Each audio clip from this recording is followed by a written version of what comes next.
Minecraft 1v1 World Champion. Alright. I believe this is the last puzzle in the game.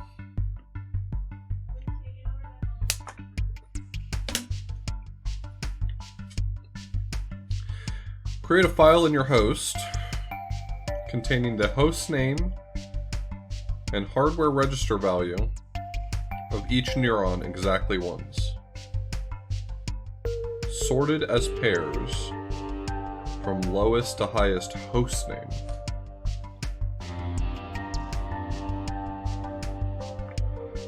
Let me find that zine chapter. Debugging the phage.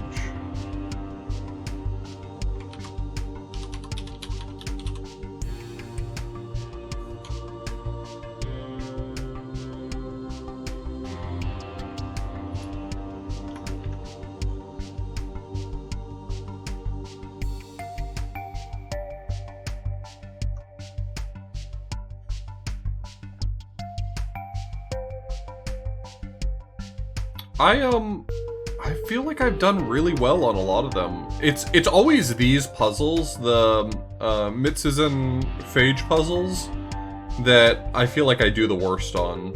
Because there's several puzzles throughout that have this same structure, right? You know, you're interfacing with some, you know, thing on your body.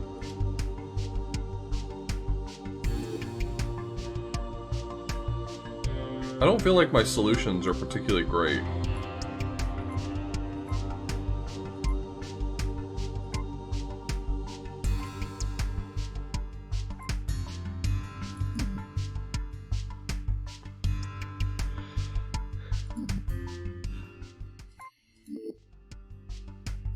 So I'm supposed to sort them by their host name?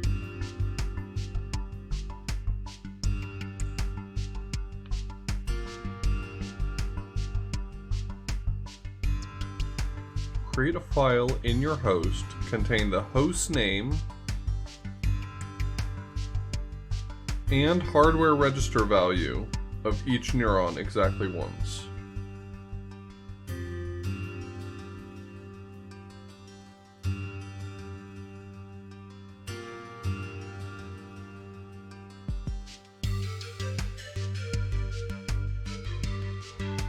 The pathways, the linkages here are very bizarre. 3s, 1s, -1s, and -3s.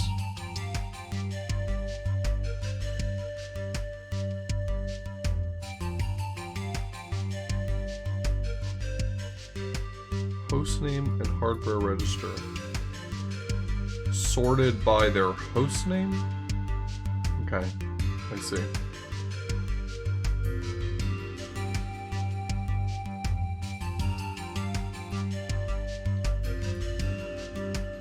It's the sorting part that's going to be the most tricky. I can create the file outright, and then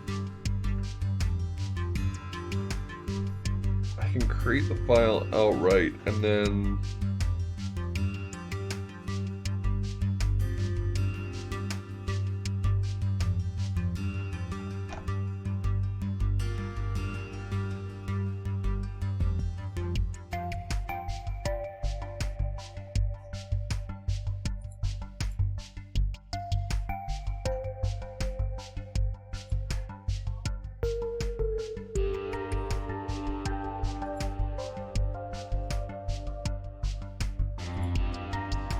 let's see. This one's tricky based purely on how do you move around in this network. I feel like that's the first really hard part to solve. And the question is, how do I do sorting with such a limited amount of resources? I mean, I can sort very slowly. I'm confident that I can sort something extremely slowly. Should my goal just be to get a working solution first? I feel like a working solution is going to be so far from a correct solution, and that's the problem. Because sorting wouldn't be that hard, right? If you have one person, or if you have one EXA that writes everything down, and then you just take that file and you sort it by shuffling things around, you can do like a really simple shuffle to sort everything.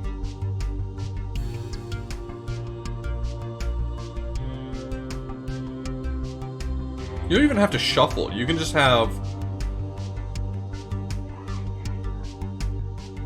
You could just go through the file, find the smallest thing, and communicate that to another EXA that writes it down. So the sorting process isn't even that bad. Potentially. So this EXA is just going to sit here and pull, waiting to hear information and write it down. So this guy's going to make, and then he is just going to write down everything he hears.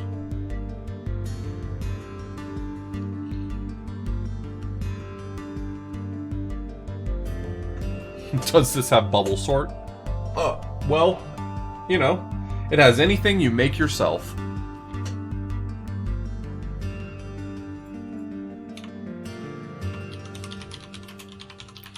Alright, so I'm gonna make a really crappy solution first, I think.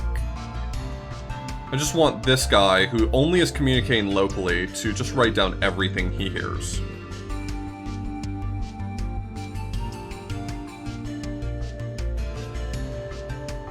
Do all the test runs have negative values at the neurons? Because I can just use 0 as the end marker.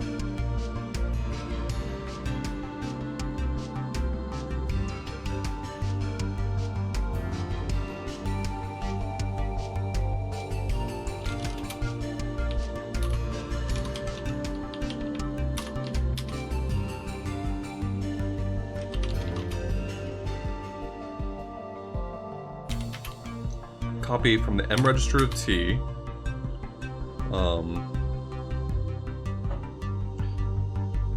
F jump to the end. Is that how I want to do this? I can receive faster if I don't do that. Copy from T into F. Copy from M into F. And then F jump, no, T jump now to the receive loop.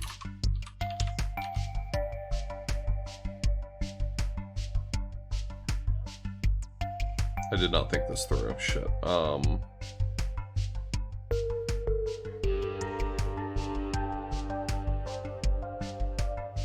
trying to tighten this loop up a lot because this is going to be one of the pieces that runs in series, so it will affect the final runtime.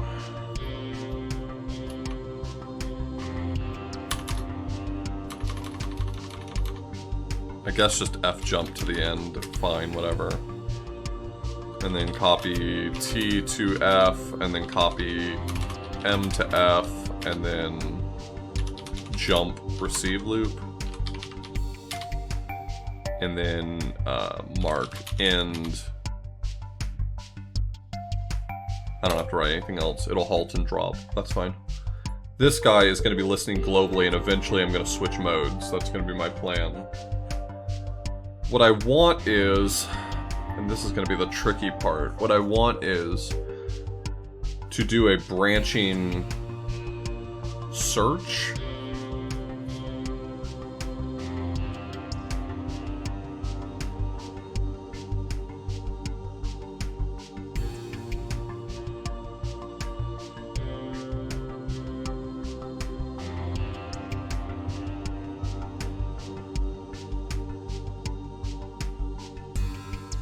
Just moving around in this network is kind of annoying. I can't just do like a basic REPL search because I don't necessarily always have a notion of what moving forward and what moving backward look like.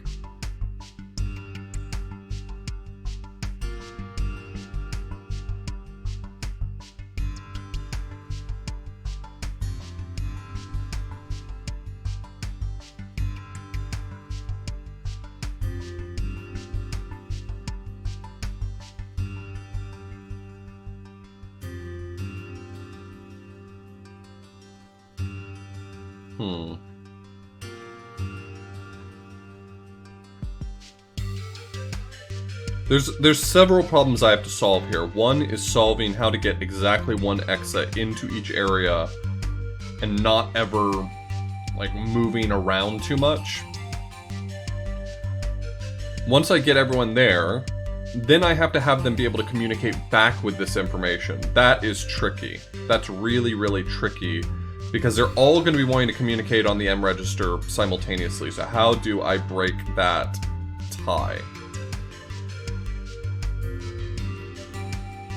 How do I give them a sense of precedence?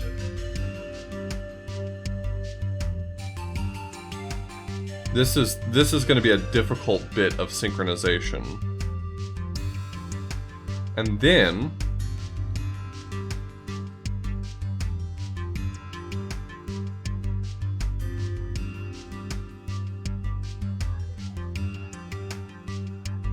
what if they're all holding a file that... What if they're all holding a file that...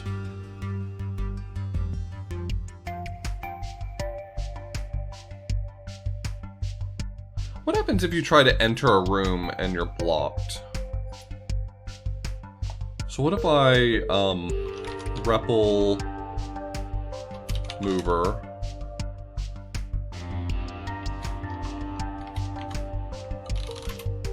loop, jump, loop, mark mover, link 800, and then like big chill, mark idle, jump idle.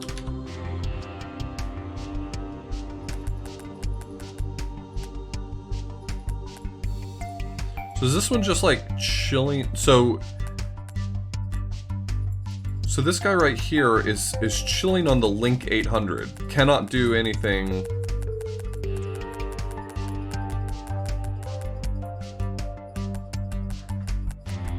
But I guess at the earliest opportunity they would do something. This might actually be my trick. This might be how I do this. Because what I can do is I can have them walk forward across certain paths and then come back and try to enter a room where only one person can be at a time. That would be like a forced synchronization that might work for me. If I can make them come backward and they're just going to block on coming backward, that may end up giving me a quick and dirty forced synchronization that could work for me. Hey Drex.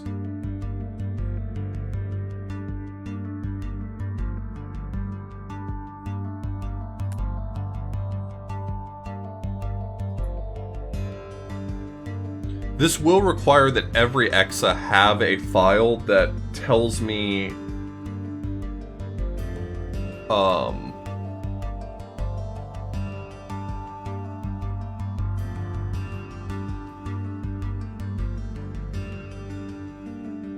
this may mean every EXA needs to have a file that tells me how to walk backward, which is going to feel a little clumsy, I think.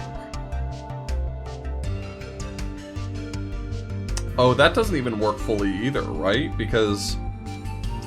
Oh, that doesn't work fully either, because... it's not like when I make a REPL of an EXA that I get, a copy of that file. So, only the oldest EXA would have any knowledge of the past history. The new one wouldn't have all that in the file. So I'd have to, like, make a copy of the file, and this is starting to get ugly. This is starting to get really bad. So I'm back to my previous question. How do I get this information back in a synchronized fashion? All I need is for XB to receive this information, to receive all the information. I'm perfectly comfortable writing a sorting algorithm afterward, if I have to. I just need XB to receive all the data. How are you doing today, Drex?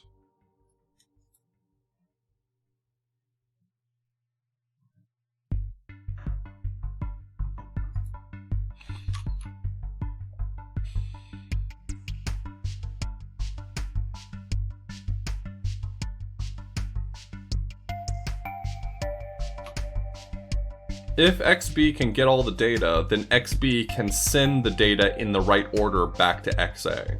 And that would solve it for me.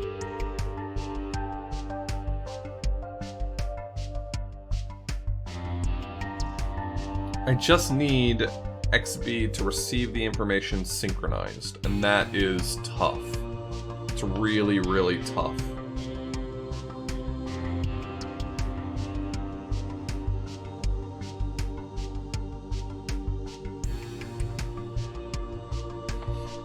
Well, hopefully you had enough fun to make up for the cost.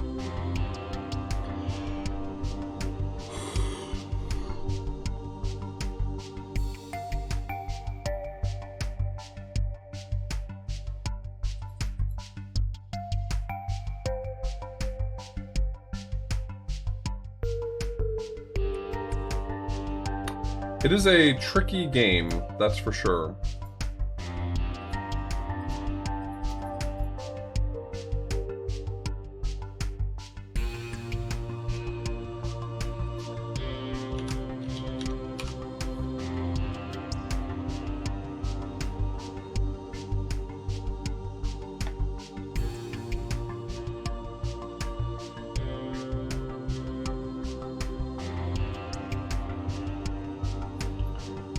This is a really tricky one. There are multiple complicated steps involved in getting this one right, and it's not like I can just... This is not one that I can just, like, throw together a quick solution for and then optimize it. Like, just each piece of it's nearly impossible. It's the synchronization that's gonna fuck me up, and I'm just trying to figure out how I'm gonna get that done.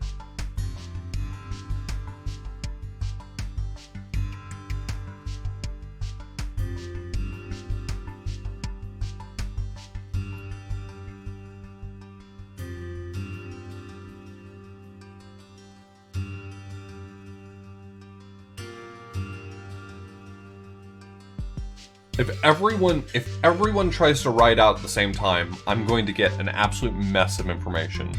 It's just going to be a complete race condition. So the question is, how do I address that?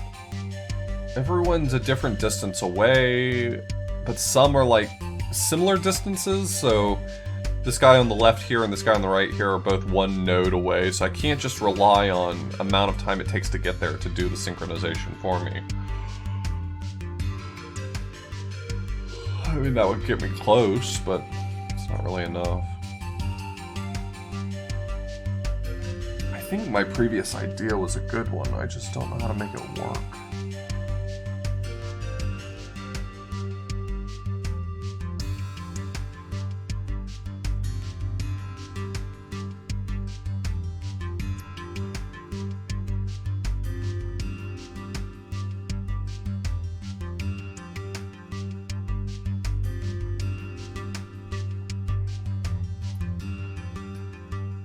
And the configurations are so varied here. The configurations are so varied here that I can't even guarantee how to lock this first room, right? I guess I could actually lock the host node. Maybe that's the trick, is that I know how many X's are sitting in the host node. The problem is that there's 4 squares in the first,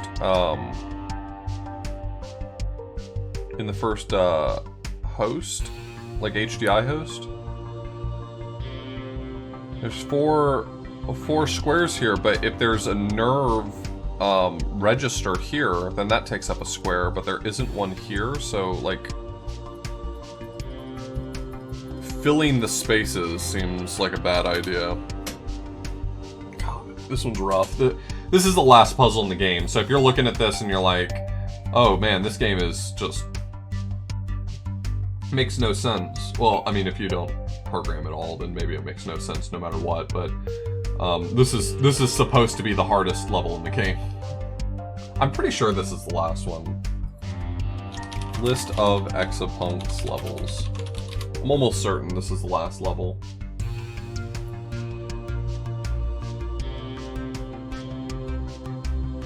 Is this HDI 5? 1, 2...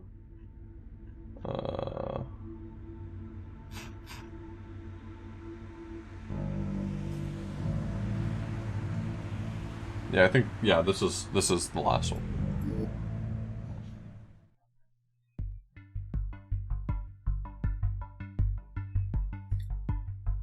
It's just a programming game. They give you kind of interesting puzzles to solve that all tell a story. And I can program these little robots with a really basic programming language.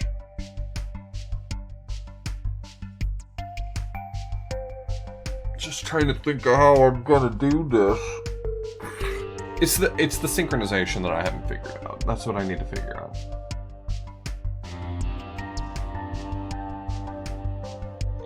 What's the goal? So the goal is to collect all the information from all of these hardware registers. They're listed as #nerve. And I need to collect them in a file and store them here. They also have to be in sorted order, but that's a problem I can solve later. I just have to get all that data back. But the tools that you're given, the programming language that you're given in this game is pretty rudimentary, so even problems that, as a programmer, you may not think are very complicated, end up being very challenging to solve.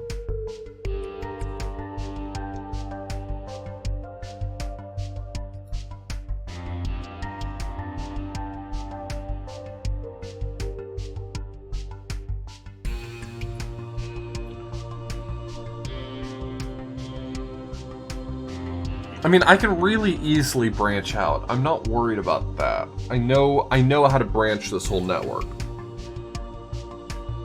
I just REPL and have everyone try 3s, 1s, -1s, and -3s, and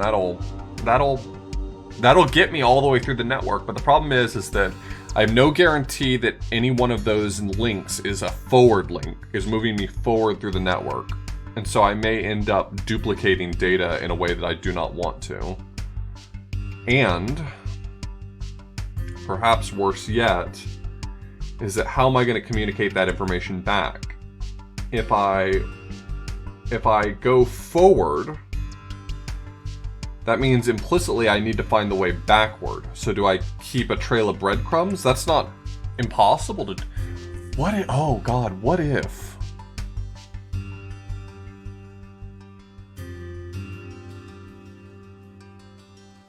Can I write to these nerves? This is a question. Link 800. This might actually help me solve my problem. Link 800, and then copy 0 to the nerve.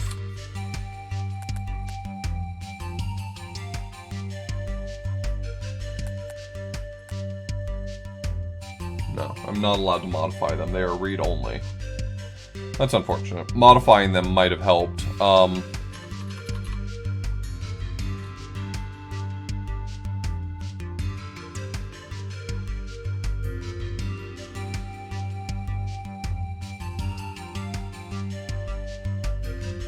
There's other little ways that I could potentially solve this, but that the solutions just aren't viable. Like, for instance, I could create a file in each host that tells me the way backward. Like, I could do the breadcrumbs through files. That would work. But the problem is that when you create a file, it's given an arbitrary number. Right? So, like, this guy is holding the file number 401. And this guy here is holding the file number 400.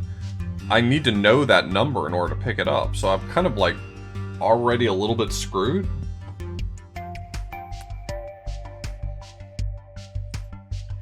So I can't use a file dropped on the floor to answer any questions. That's not really viable. So what's my next option? Man, modifying the nerve value would have been actually really good. That sucks, I can't do that. Do I have any tools that I'm forgetting?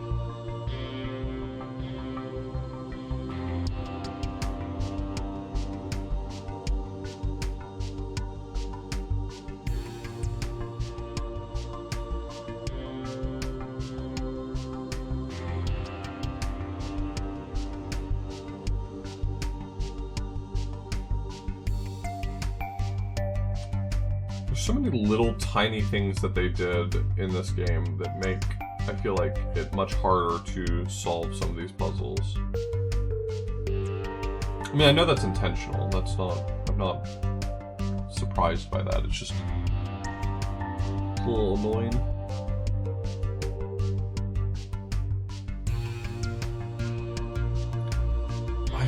I mean... Ugh. I could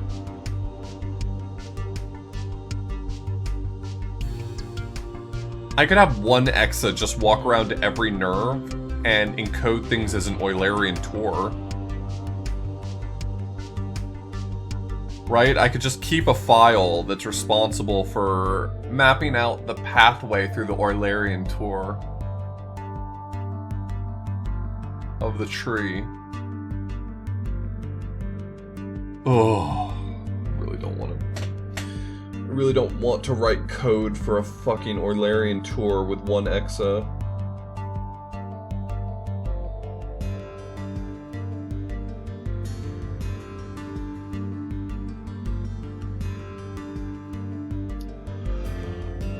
An Eulerian tour is just, imagine drawing a line around a tree, right? So you go down a node, and then up a node, and then down another node, and up another node. It's like, imagine that you're just kind of like tracing out the tour of a...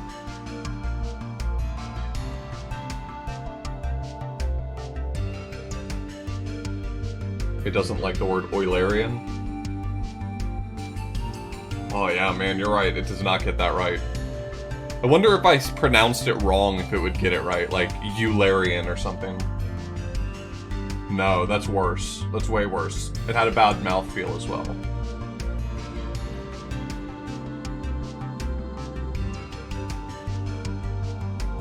Eulerian. God, I thought if I snuck up on it, that would work.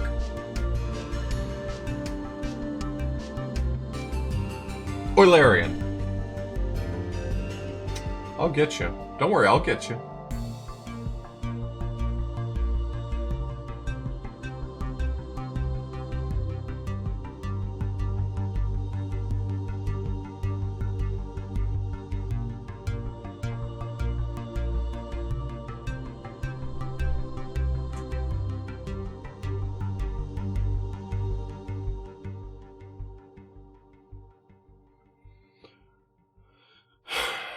Is that going to be the solution? I can have an Exa keep a file with sort of the breadcrumb information necessary for for an Eulerian tour, and I could just do it. I don't know. I don't have a better answer than that. The path back to the host node is always a -1.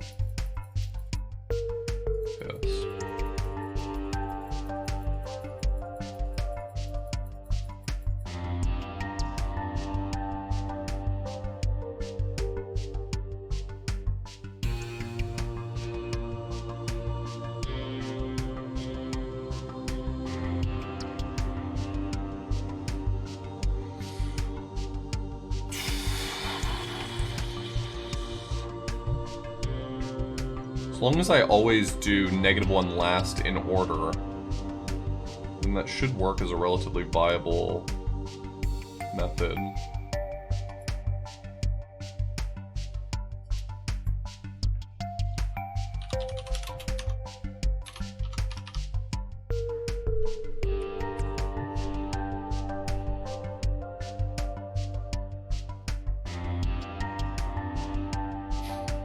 This is like, this should be a really neat idea to me. Like, encoding an Eulerian tour in this method should be a really neat idea to me.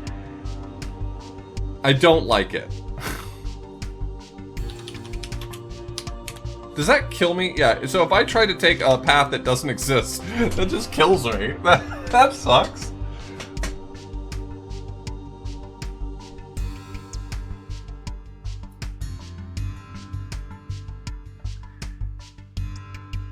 That is one thing I really don't like about this this system, is that if you want to test whether or not a link exists, the only way to do it is to try it and die. And that's really fucked up. It's like super fucked up.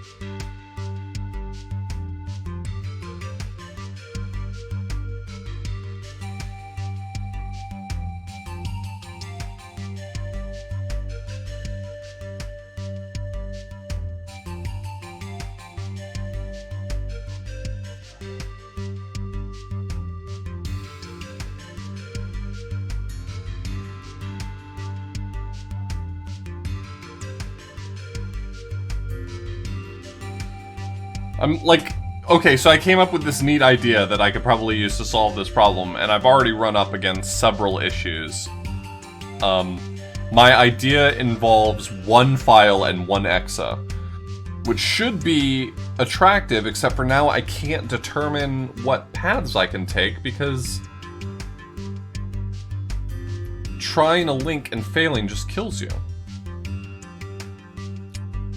Which I'm told is bad.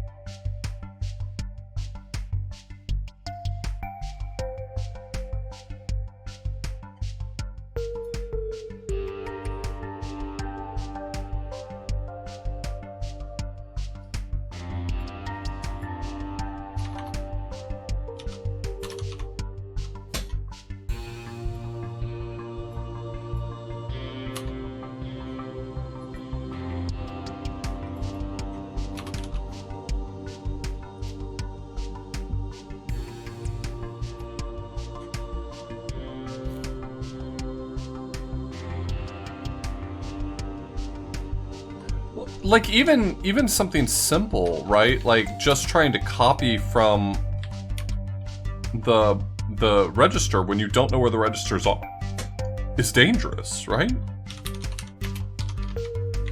If I say copy from nerve into, like, my file, I'm dead. Hardware register not found. That guy's gonna die.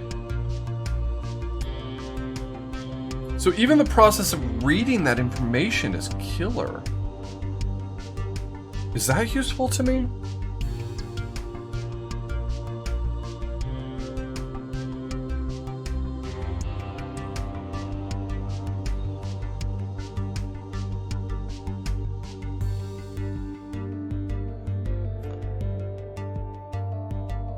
Well, I mean, it's a synchronization issue more than anything.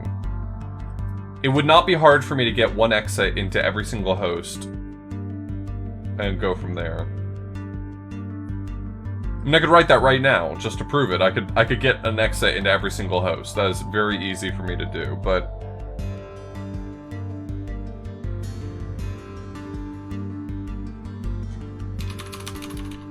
here. Link 800. Mark. Creator. Copy -3 into T.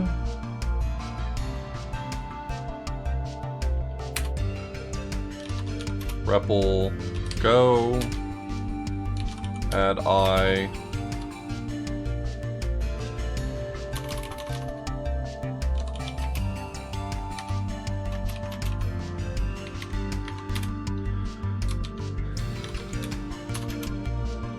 Four times.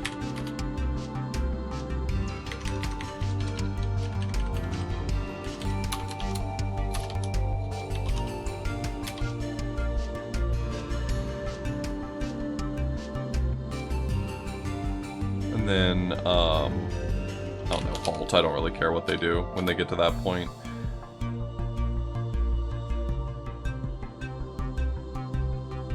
Here, let's say they all say they're gonna copy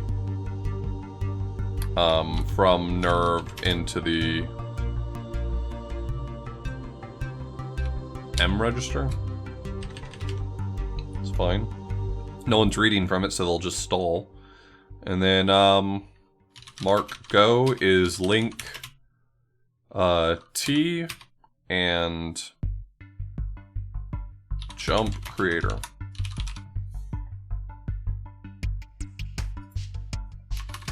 Make this a little more sophisticated. Copy 800 into T. Mark go. Link T. Whoops. Those Vim key bindings are jumping back in. There we go. I got guys in every single host.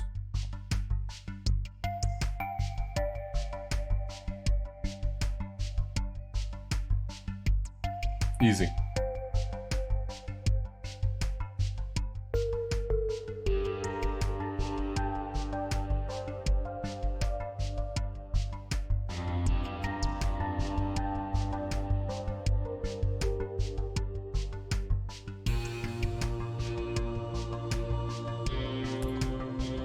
But now how do I synchronize getting data back? That's the problem.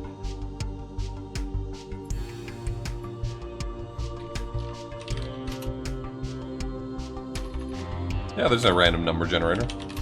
That does not help me. I'll head you off at the pass. That is not useful to me in the slightest. Okay, carry?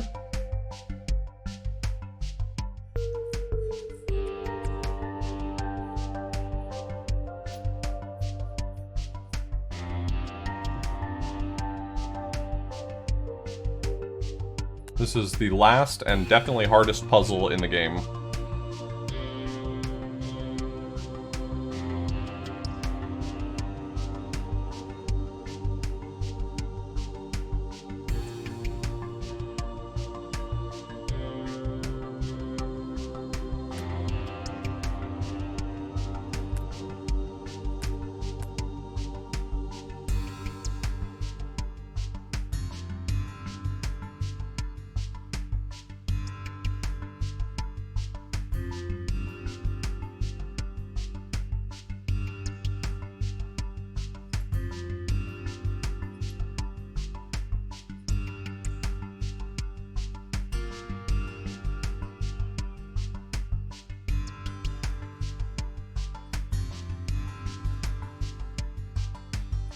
I really wish I could modify the nerve.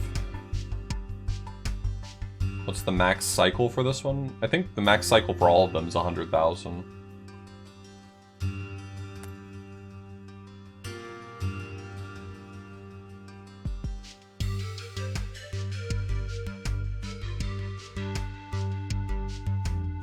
Oh, no, it does go above 100,000. Maybe it's 1,000,000 then.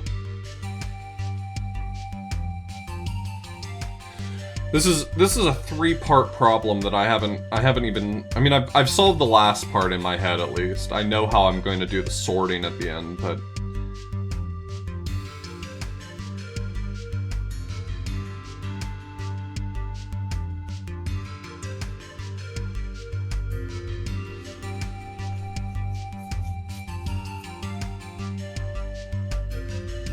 the sorting should theoretically be easy enough, right? I just have whoever is holding all the information in an unsorted fashion find the smallest host name. You can just continuously test things in order to find the smallest host name, and then he's just going to read that host name out to the other EXA and go back and delete that from his own file, and that'll be it.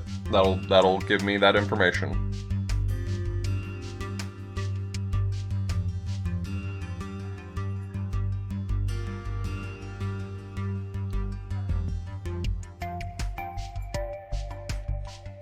I think with the way I'm going to have to do this, I'm actually going to need to swap these. I'm kind of a step ahead of myself here, but I'm going to have to swap those 2 lines.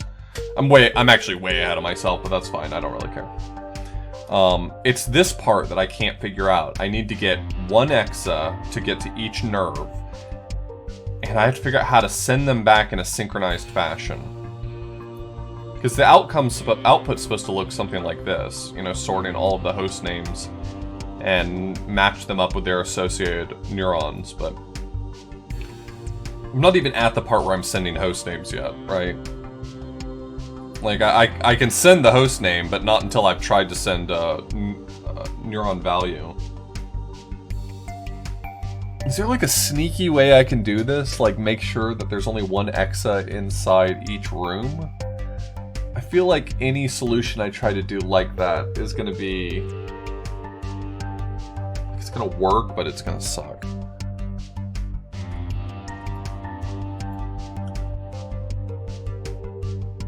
I need an EXA to remember what door it came in on so it doesn't send any back that way. I think that would get me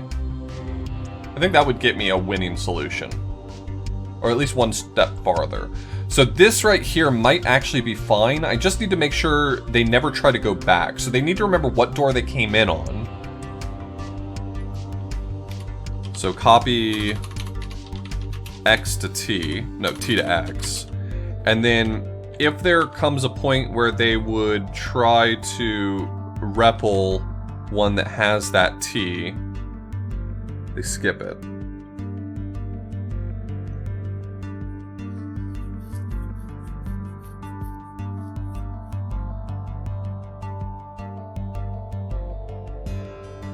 I don't have enough registers for this, but I mean, I could always like make a file that has this information. That's clumsy, but it'll work.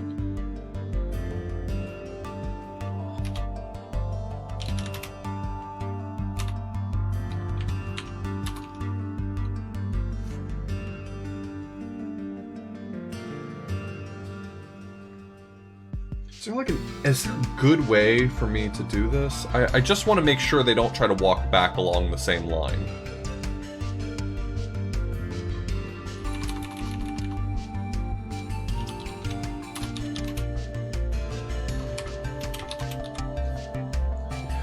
So if I take the link that they're following, right, 3, for instance, I just want to make sure that they never try to go across -3. None of their children ever try to go across -3. That's all I really want.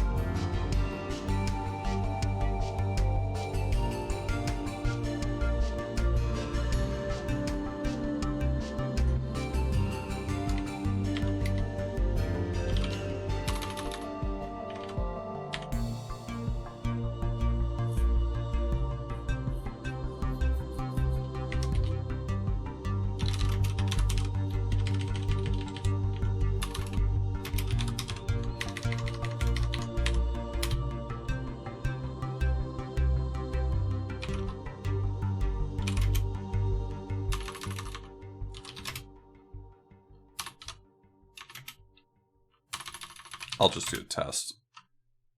No, actually, I can't do a test, actually. Wait. I didn't think this through, did I?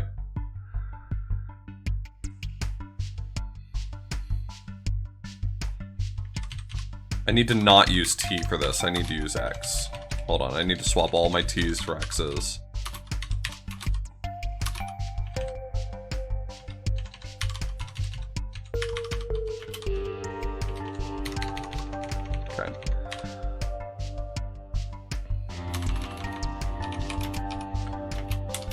X,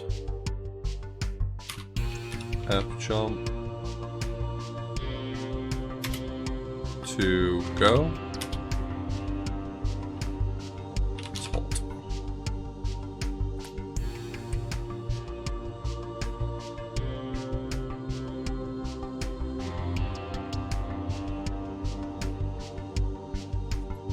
Where did all these extra files come from? I made...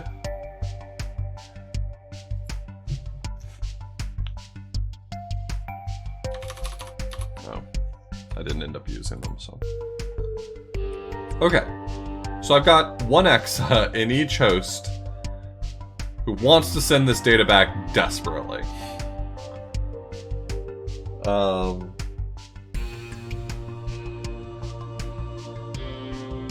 This is actually a problem. Because I'm now in hella race condition territory.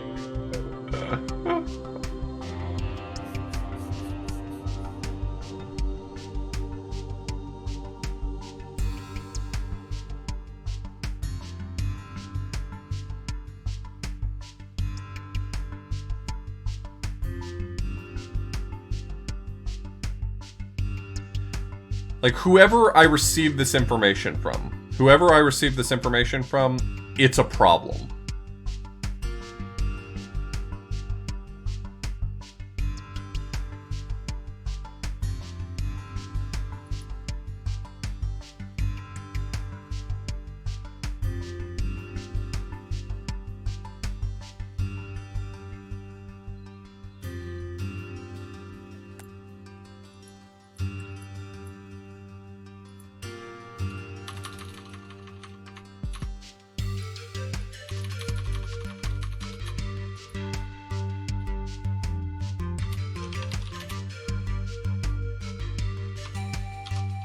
What's the notation for this? There was a special notation for this. I can save myself one instruction by doing it this way.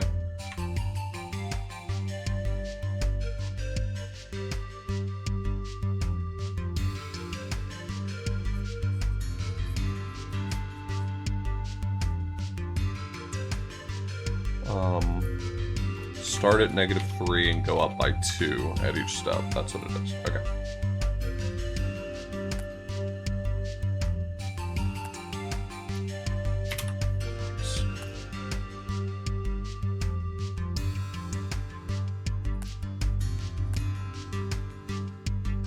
Okay, not terribly efficient.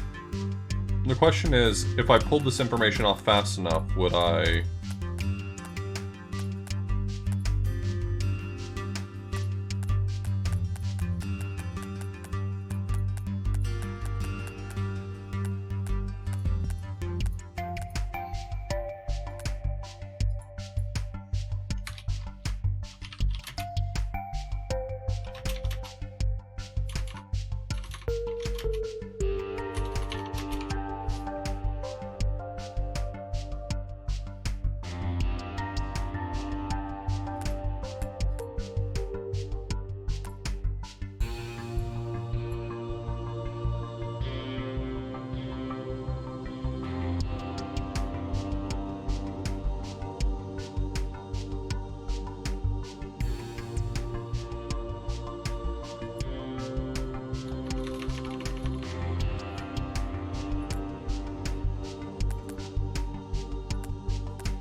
Okay, so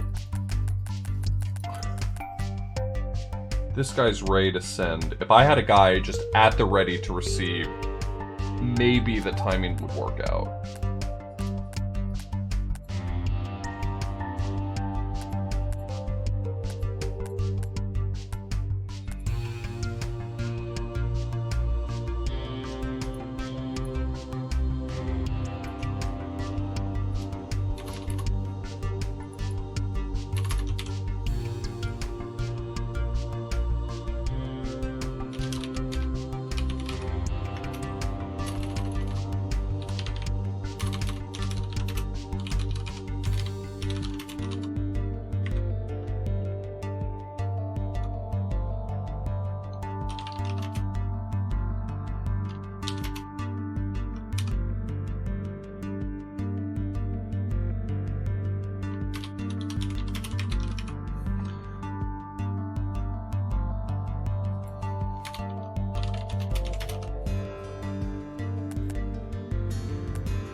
Yep, I already got desynchronization. God damn it. I knew that wouldn't work.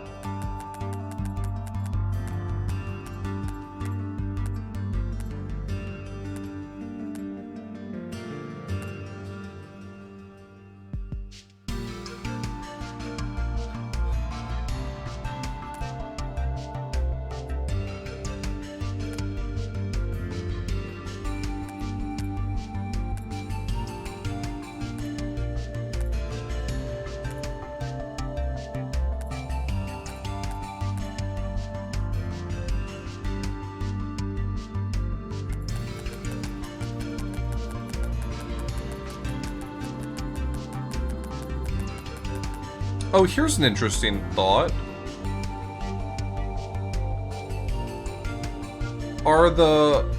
Even if I get them desynchronized like this, are the numbers and the host names at least in the right order?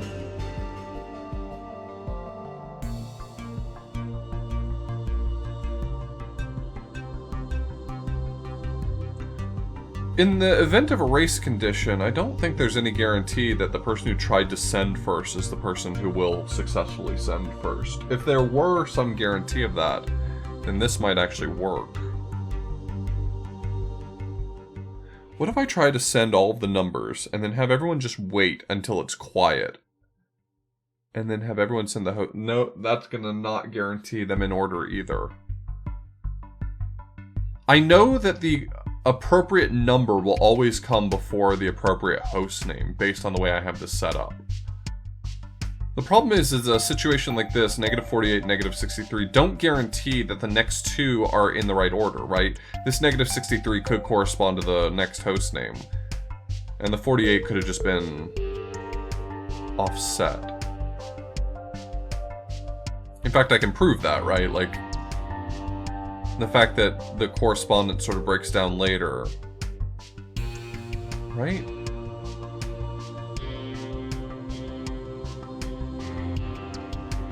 I'm trying to convince myself. I'm trying so hard to convince myself.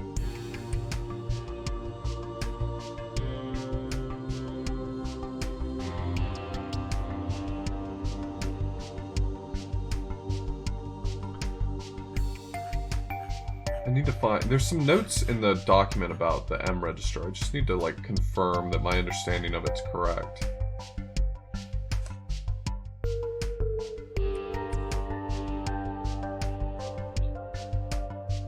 If two or more X's attempt to read from another X at the same time, or vice versa, so two or more X's attempt to write while another reads, one will succeed, but which one succeeds will be unpredictable.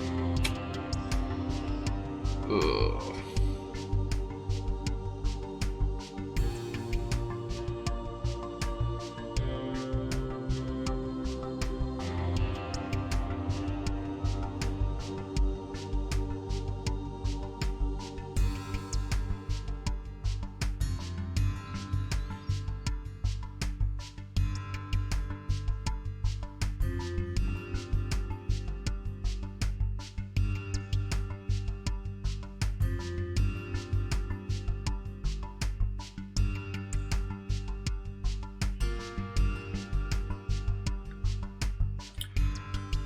You know, there's only 4 possible link numbers.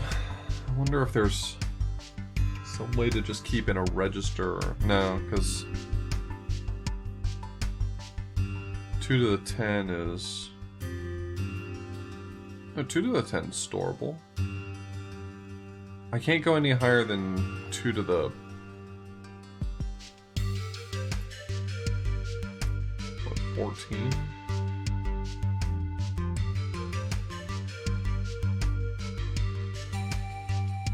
2 to the 13 would be the max number I could store. 1, 2, 3, 4, 5. 1, 2, 3, 4, 5, 6, 7. Yeah, I can't store in one register the data I want to store. I thought maybe I could do something really, really clever where I use one register to store the whole path.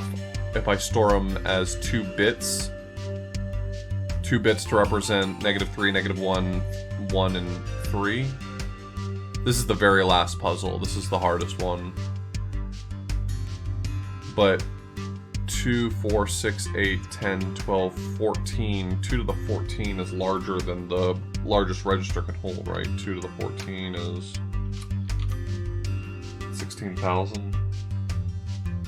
If I use the full range from -9999 to +9999, then I can technically hold that much information, but if there's a single path that goes 8 long, I can't hold that.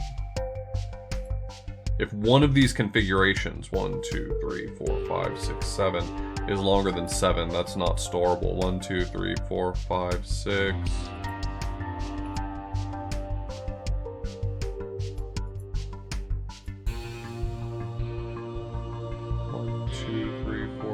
7. Furthest I see is 7. Please don't tell me this is the intended solution. 1, 2, 3, 4, 5, 6.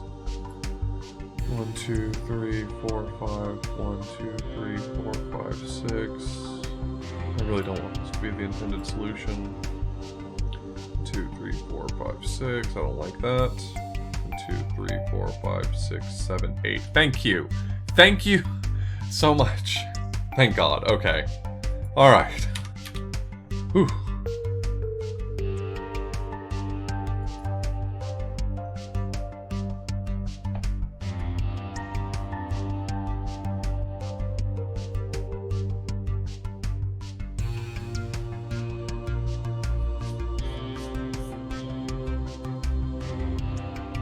Alright, so back to not having any solution, thank God. Did not want that other solution. So this feels close, but I mean, I've run into exactly the synchronization issue I expected. I'm not getting the file synchronized. See, this is what I'm supposed to receive in the end. Though, I mean, I know I'll still have to sort it manually. I'm not getting things synchronized. So like in this, 901 corresponds to negative 37. That's correct. 755 should correspond to, I mean, it does correspond to negative 48. That's correct.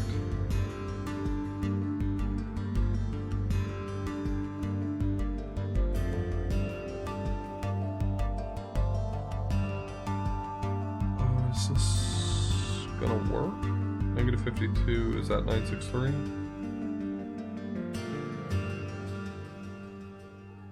Two 96, sorry.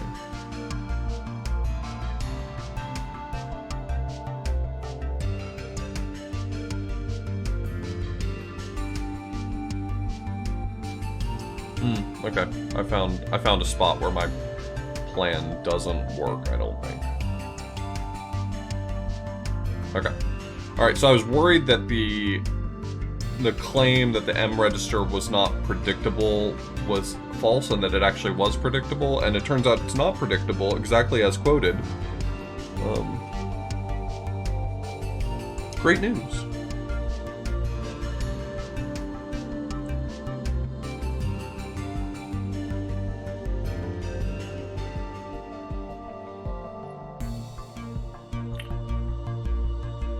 Can I just, like, space it out with a single no-op? Is that gonna be the...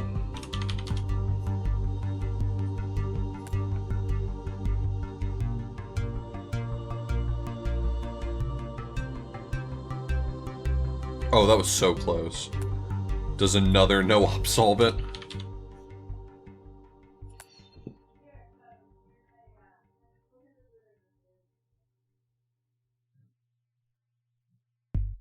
No, worse. Okay, well, a single no-op almost got me there. The synchronization is the hard part.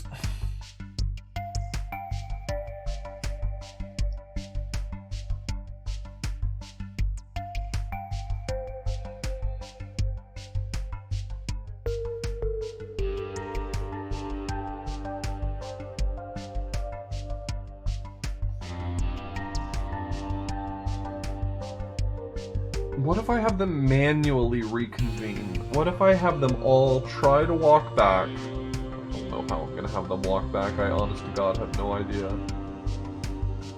What if they just remember how to go back the way they came one step?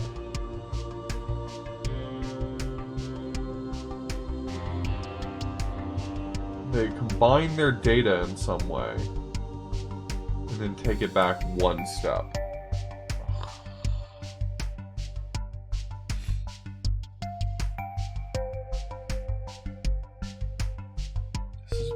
A nightmare puzzle, Jesus. They really saved the most fucked up for last, didn't they? I don't understand how I'm gonna get the synchronization working.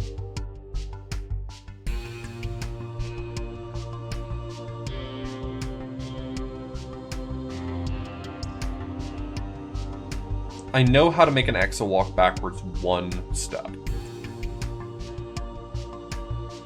Is that enough?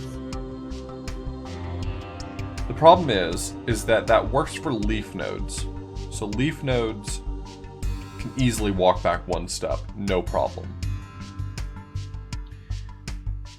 The issue comes from the fact that inner nodes are going to have no idea when they've heard all of the news they need to hear.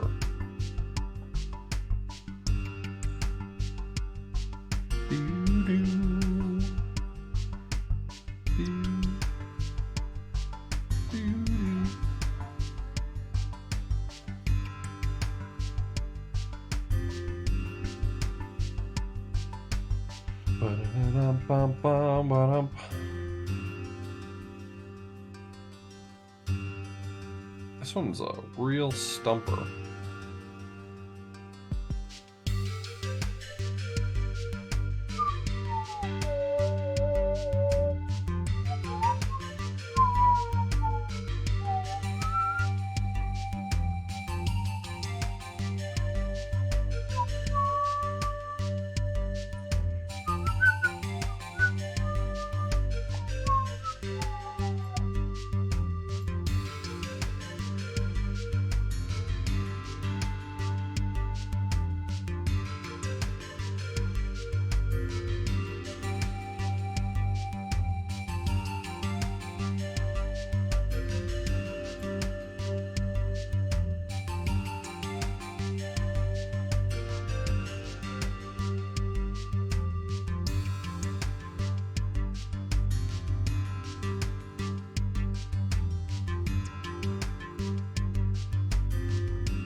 Hey, impending disaster.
Can you even test if you're in a leaf node? I mean, sorta. You could determine if you were in a leaf node if you're willing to do a lot of work, right? Like if you have them try every number except for the back path, and you notice that all of the X's die from doing that. I mean, you'd have to do some finagling in order to determine that information, but you could probably figure it out.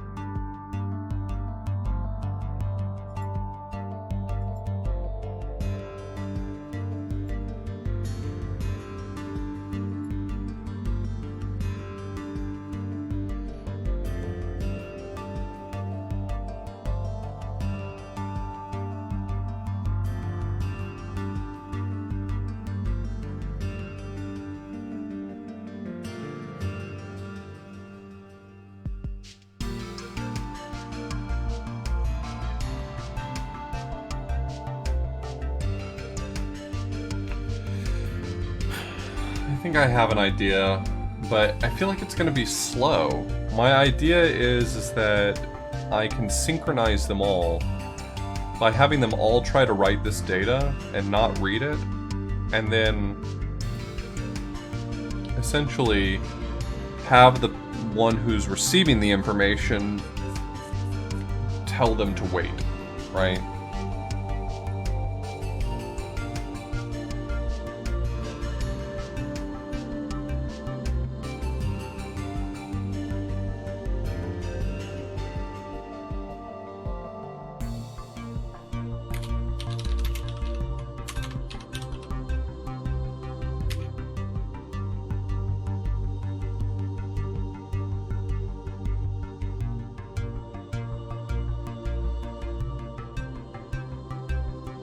I mean, I kind of want to implement this, but I feel like it's going to be a bad solution.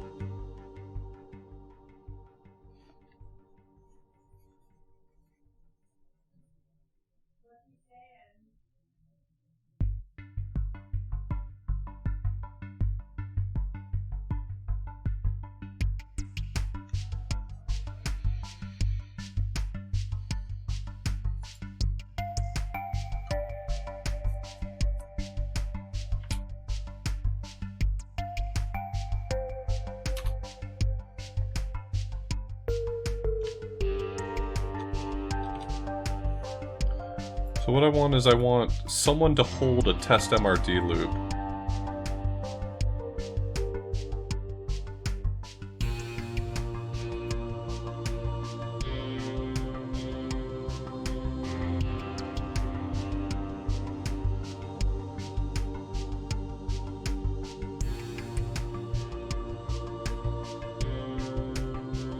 Essentially my thought is, so this is like a really ugly multi-stage synchronization process, but everyone is sitting here in a holding pattern trying to send one piece of data. It doesn't really matter what they send, it's just garbage to synchronize them. And the guy at the root of it just waits some number of cycles, I don't know. I don't know, wait some number of cycles. And then finally, one by one, pulls a piece of data off of the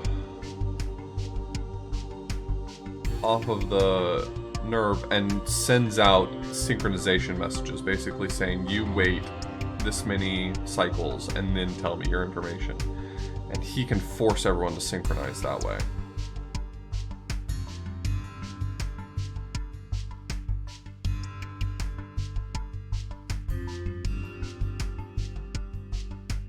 Like using the M register to force everyone to wait at the exact same spot, and then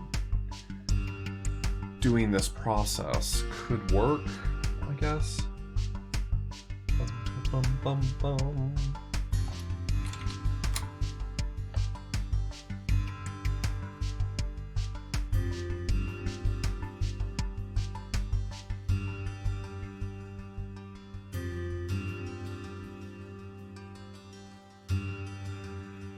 The sort I'm less worried about. I've already got an idea of how I'm going to do the sorting. The problem is that it's not fast. And I'm trying to think if there's something smarter I can do that will be faster. It'll work. It just won't be fast. I'm genuinely unconcerned with whether or not.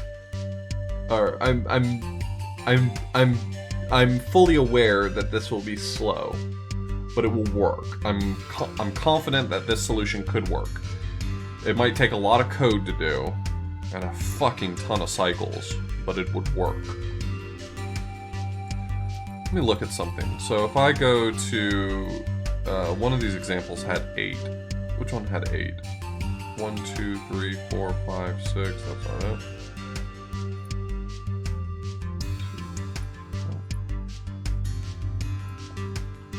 The easiest way for me to count. 1, 2, 3, 4.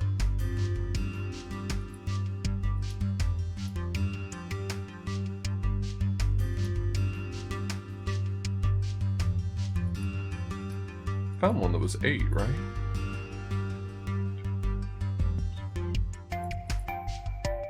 One, 2, 3, 4, 5, 6. 1, 2, 3, 4, 5, 6, 7. I mean, I can just interpolate the data, it's fine. How long does it take the guy who gets 7 steps away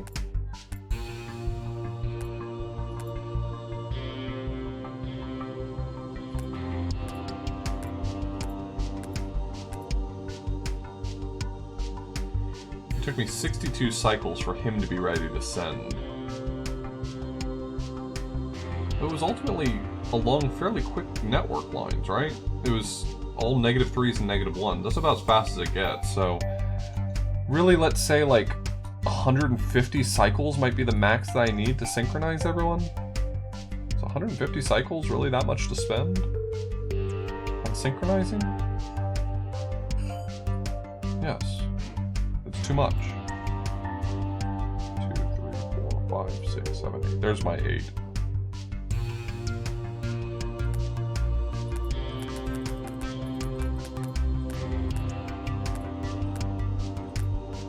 Alright, he is ready to send on cycle 68. He also had somewhat favorable paths, right? He was doing a lot of -3s. He got there about as quick as it gets. So I think 150 is probably a reasonable... Let's just start there, right? So this guy at the very beginning is going to wait. How many cycles does an M register take in comparison to X? So sending data along an M register is always a 2-cycle operation. It's sort of like both of them have to handshake before the data passes. It seems to consistently always take 2 cycles.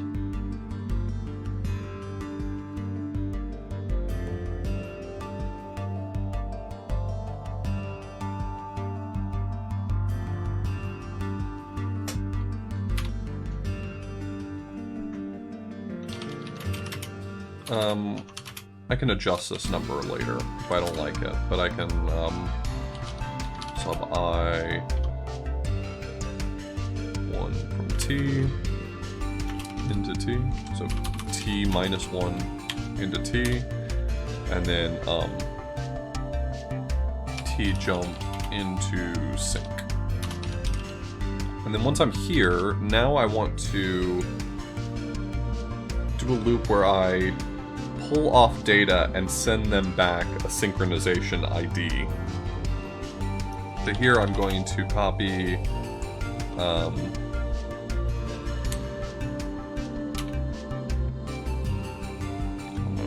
50 into X? I don't know what the right answer is here. 50 into X. I may not need a number for it. It may be stable for everyone, right? If I send you back a number and you wait that amount, we've already handled a bunch of spacing.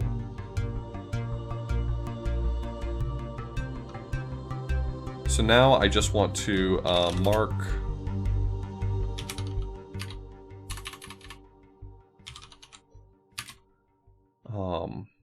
I want to copy. So at this point now, I'm going to take the thing off. So I'm going to void an M. And that means only one person is going to be freed from their send. So they can now receive this information. So now I can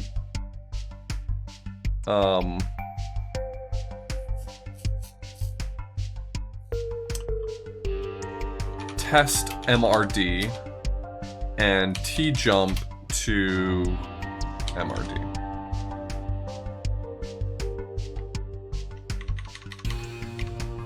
You are going to have to know that at this point you need to wait a certain amount of time.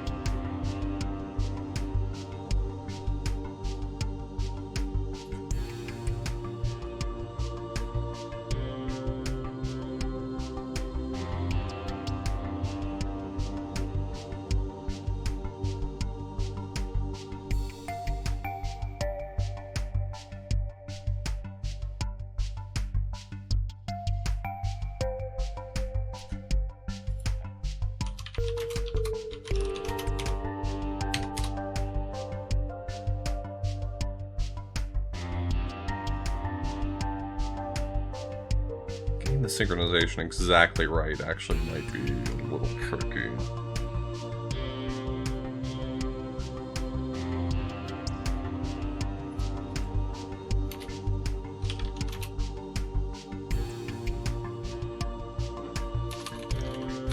So how desynced am I if I just have them like no op a certain amount of times, right? Test idle loop, or sorry, mark idle loop.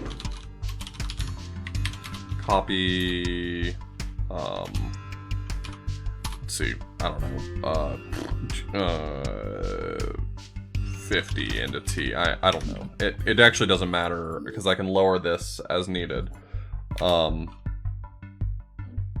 then sub I T1T, and then T jump back to idle, and then finally send all of your data that you need to send. So this is how I'm going to synchronize them, theoretically.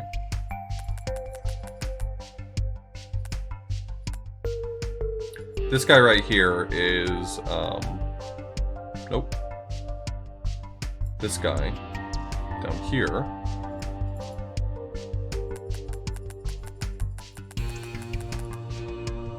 It's like counting down until he's ready to go. Looks like he's going to be ready to go now. So he received from that guy. This guy has now been freed to idle for the appropriate amount of time. This is going to synchronize them all.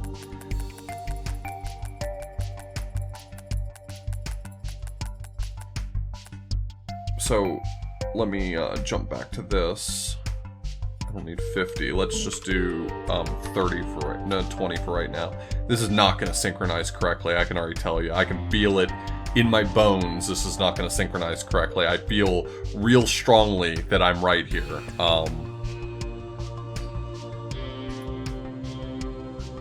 A few no-ops in this loop right here might be enough, though. A few no-ops right here could be enough to solve my problem.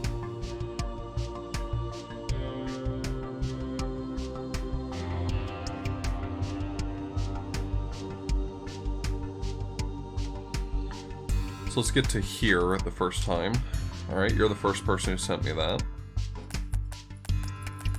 So here we're synchronized. Oh, don't want to do that too fast. Yeah, so we're getting a little desync here. That's correct. But this loop is tight enough. This is only a 5-cycle loop right here. So I think just adding a few no-ops here might be enough. 2 no-ops makes this a 5-cycle loop as well.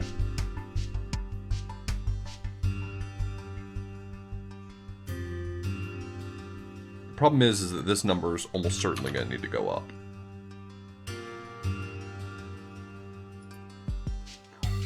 Alright, here's our first guy sending data back.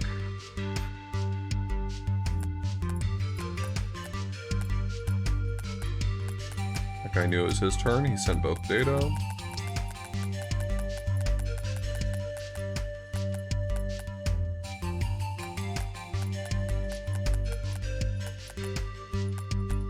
Looks like we synchronized. Can I drop 1 no-op to fix this? So, what was...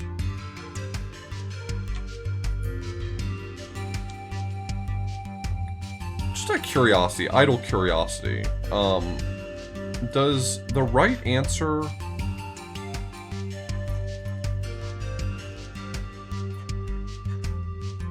I don't like that I can't see the... Oh, if I hold down F1, it'll work. Okay, so this file has 11 things in it. This file has 11 things in it. Is this going to be consistent? There's always 11? That might be useful information. 11. 10. So is 11 my upper bound? 11. 10. 9. Ooh. 11, 10, 10, 8, 10, 10, 12. Okay, there's a 12. 9, 10.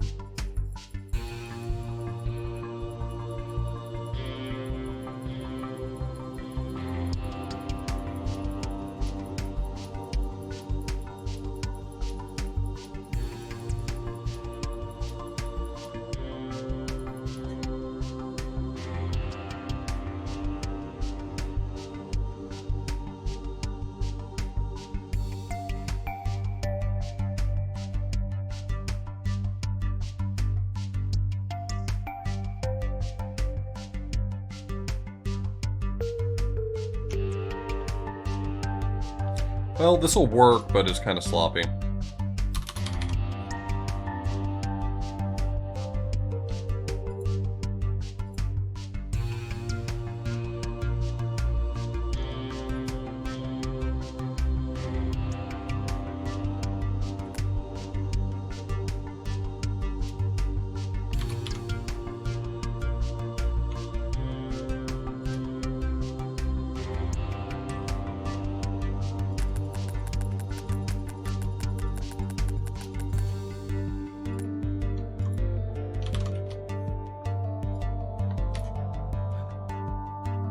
Find one of those 12s again. I'm gonna tune it for the 12. Okay.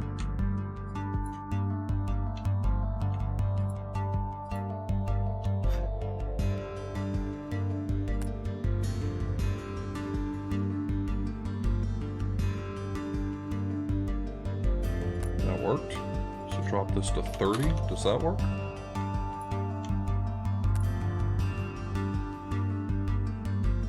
Still worked. Can I drop this to 35?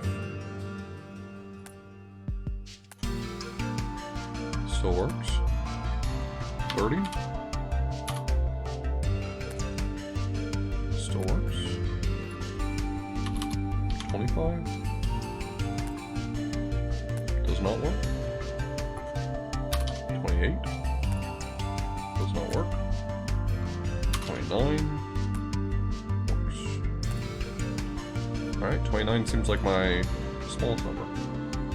That works. file 15 is the one I care about. Okay.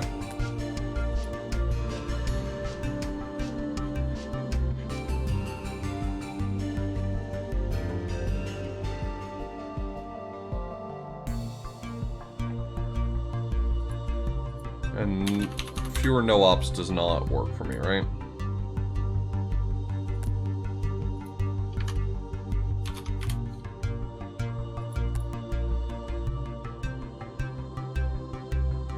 Wait, did that work? One fewer no-op actually worked still?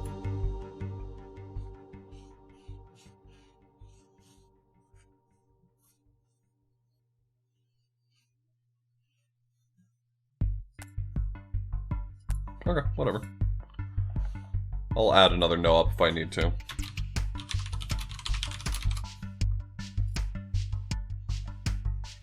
Okay, so hold me back here has all the data he needs.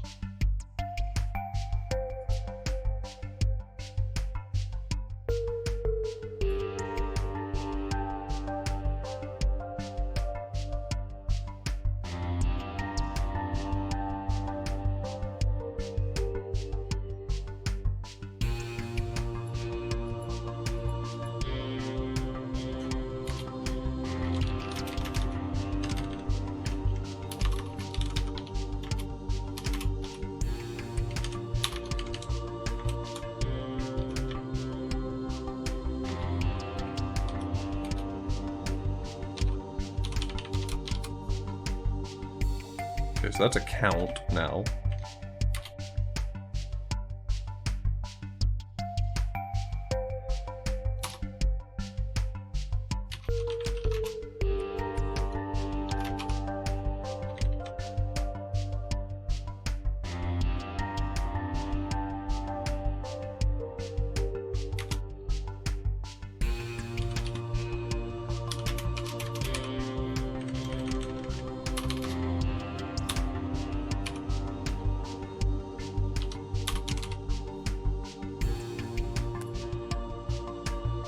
Yeah, I'll probably need that no-op back now. There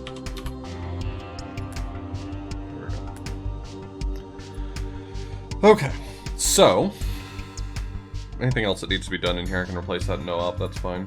So now I have a file that's in unsorted order.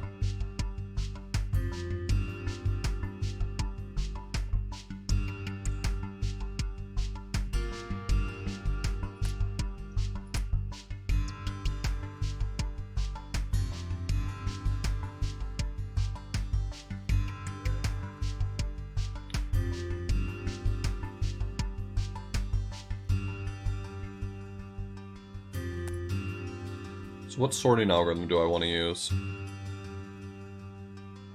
Do I want to do bubble sort? Bubble sort's not terribly efficient. I can do selection sort. Selection sort's the one I was thinking about doing with 2 X's. I'm not sure if that's going to be ideal.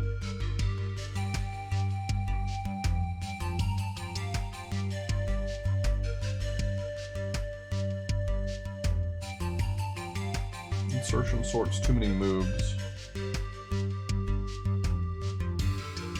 I think selection sort's really my best choice here.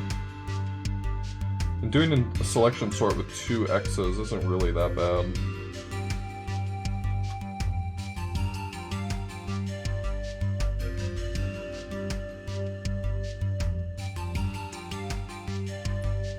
I don't think there's a more elegant sorting solution for me than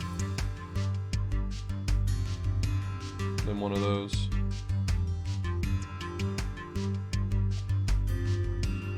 You don't really need, if you have 2 X's, you don't really need a swap for selection sort. I can just have 1 exit go through his entire list, find out the thing that comes first, which is pretty easy to do, and then send that data to another X and remove it from their own list.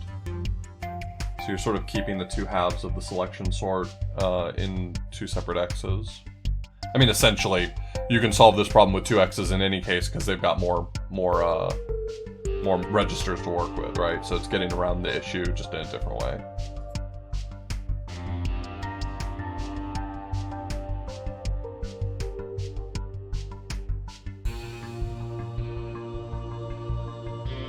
does feel nice to not have to inherently do a swap like with insertion or bubble. Insert in sorted order as you receive. Well, that's kind of what this guy's doing, right? This guy right here is just... He doesn't care what he receives, he's just going to receive it.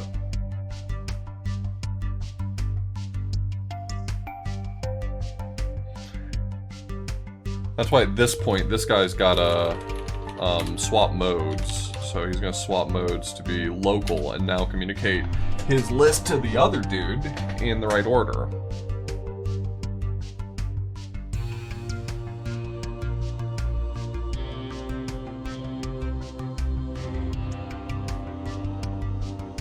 I don't want to implement this algorithm, but I'm going to implement this algorithm, okay? I just want to make it clear that I may not want to, but I'll do it. You can't stop me.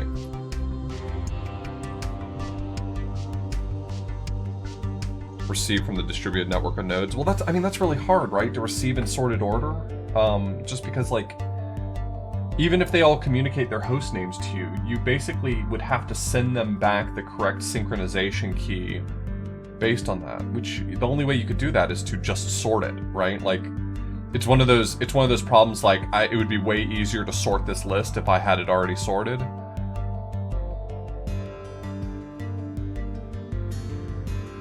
Insert in sorted order as you receive, though. Actually, you know what? I kind of see what point you're making. Let me think for a moment. The problem is that in order to do that effectively, oh, that's really an interesting idea. Actually, that's actually a really interesting idea, right? Oh, that's actually really interesting. Hold on. No. That's actually a really interesting idea you're presenting, right? So I have an EXA that's kind of communicating both globally and locally. What if, okay. What if every time the one who's receiving from the network receives something, he immediately passes it off to a different EXA whose responsibility it is to bubble it from the end toward the beginning, right? So these two things can now be done in parallel. Did I pronounce the word parallel wrong? Weird. Parallel. Not parallel, right? Parallel. I just said it weird.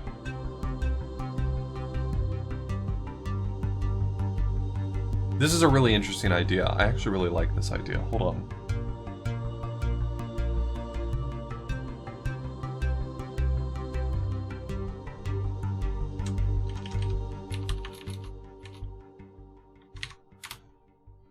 So what if I did that? What if I received these two things? X. I'd need to space out. I'd need to space out the synchronization keys more. Is that gonna negate any value I'm getting out of this? Is it gonna negate that value by spacing out the synchronization keys too much? It feels like being able to do this in parallel. Parallel. That's where the emphasis goes. Parallel.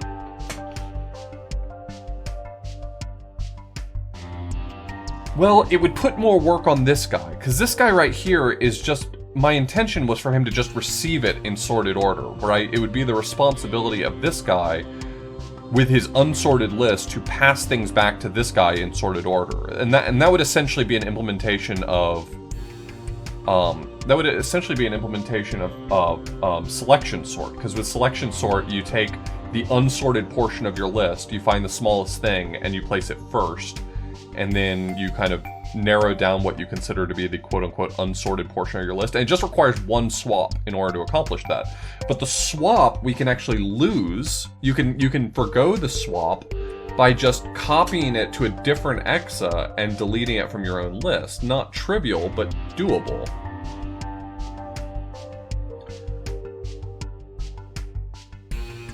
I'm starting to think that bubble sort's not a bad solution. I think that's where I know that my brain is being turned into gelatin, is the moment I say, well, maybe bubble sort's not so bad.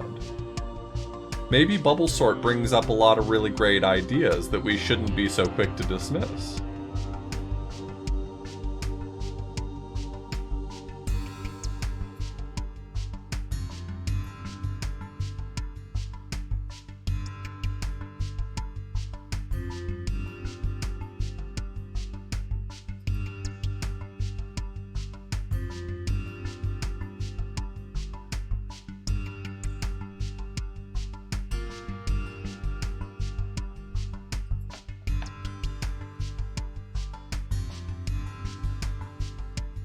That's true, Terrence.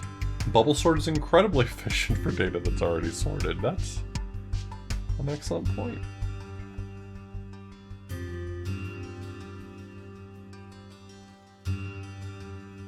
Though actually the most efficient, I mean, so bubble sort doesn't natively have that, like you could add in that logic, but bubble sort doesn't have that logic built in.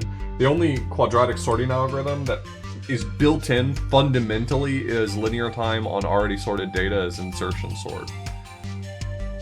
And I'm wondering whether or not insertion sort might be the way to go, right? Because if you allow yourself to swap, right? If you say, I'm just gonna let myself do swaps, then insertion sort might actually end up being the better solution here.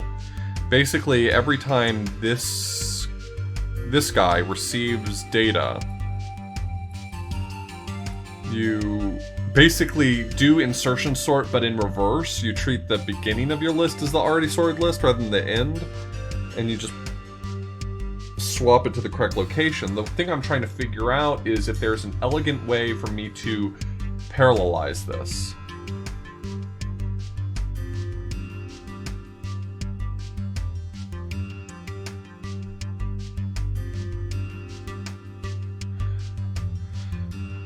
At least the classical implementation of bubble sort is not by default linear time on already sorted data. But any of the quadratic sorting algorithms, it's fairly non-trivial to add a check at the very beginning and determine if they're already sorted. The problem with bubble sort is that classically defined bubble sort is required to do a linear pass n times. That's just the only way to implement bubble sort. Insertion sort has the benefit of when it's already sorted, each element that you look at and you ask the question, do I need to swap this with its neighbor? The answer is always no. So that gives you a natural linear time implementation. But I mean, the thing is that I would not expect the average person to visually recognize the difference between bubble sort and insertion sort. Maybe that's unfair, maybe they are distinct enough to most people, but like if you looked at an algorithm and you told me, oh, this is bubble sort, and it was actually insertion sort, I'd say, eh.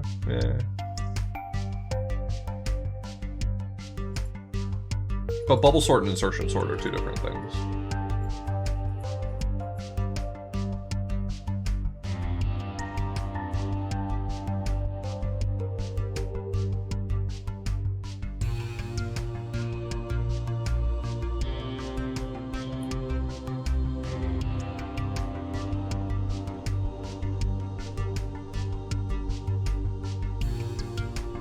Yeah. No, I mean, that was not meant to be like a, look at how much you don't know. It's more like a, it's complicated. Insertion sort and bubble sort really do look like the same algorithm, to be fair. They both take a pair of elements next to each other and swap them if they need to be swapped. So they both look very similar. Have I considered BOGO sort? You mean just jumble up the list and hope it's sorted? I could try that.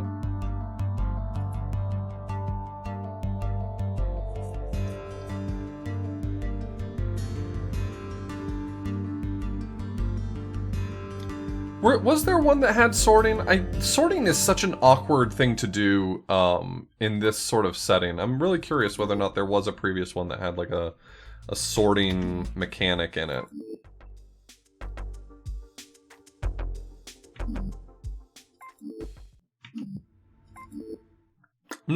It's been so long since I played some of the earlier levels that I cannot recall whether or not one of them had a sorting element to it.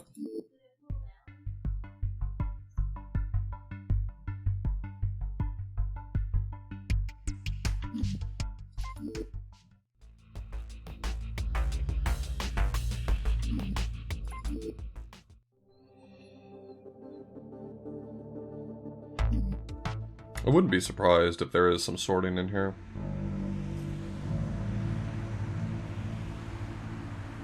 Possibly. I haven't...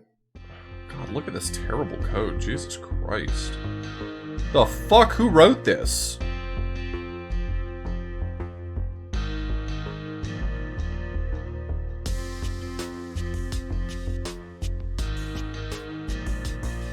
I hate that code. Please never show it to me again.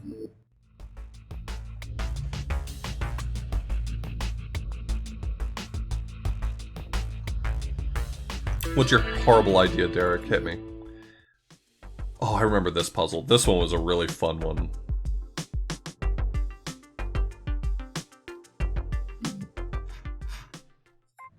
Are you describing brute forcing writing code? That's... Okay. Yeah, you could. That sounds terrible.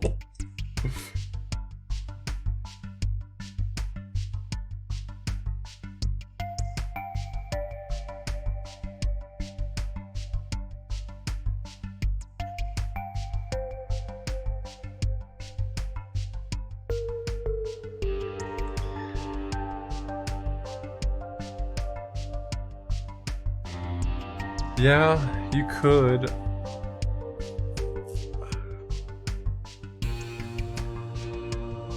Derek, I think you've committed a crime.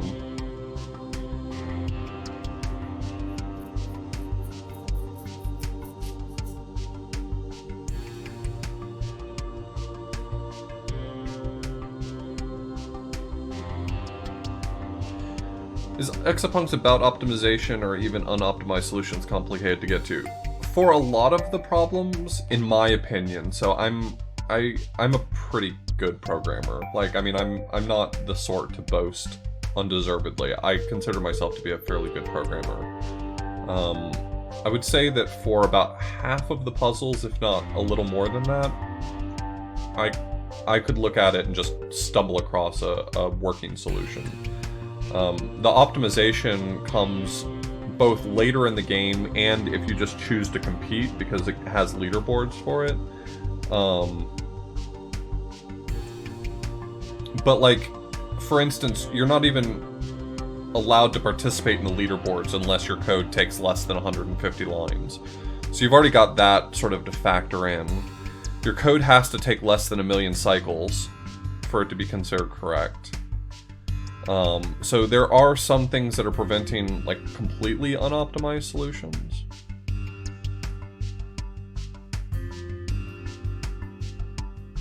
Doesn't that stumble into the halting problem? Well, you don't actually have to worry about the halting problem in this game because you can't go any higher than 1 million cycles. So, every program terminates eventually. Every program.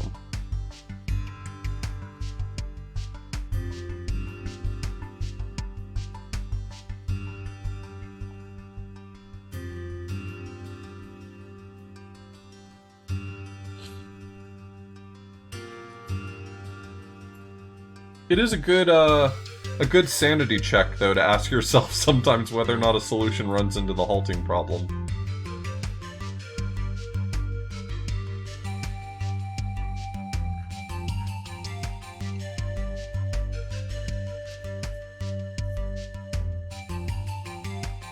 Okay, I'm very close. I'm just kind of internally quibbling over whether or not I want to just go for a working solution right now, or if I want to come up with a more optimal solution. Does halting because of resource constraints really constitute halting? I think you are getting into an ontological debate. From a practical perspective, every program halts in this game.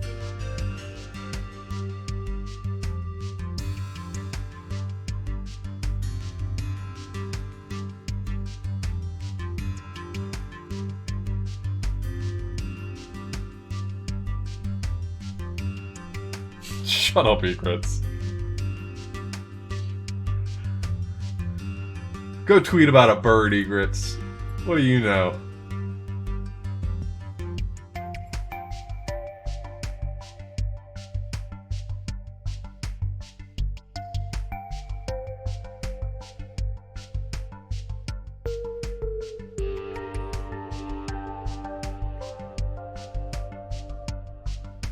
Yeah, but you have to really consider how wide your search space is, Derek, because it's not like you have a very small number of finite possibilities for each line. It's not like every single line can only have, like, you know, let's say conservatively, like 20 possible commands. The thing is, like, there's numerical arguments, the jump operators have to say which line they're going to jump back to, so there's that variable. I mean, there's a ton of variance.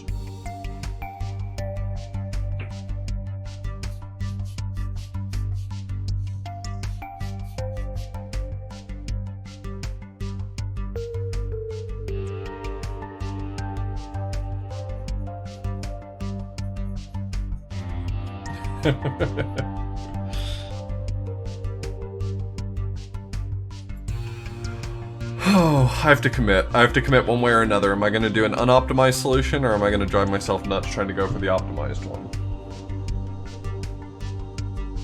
What's the game plan here?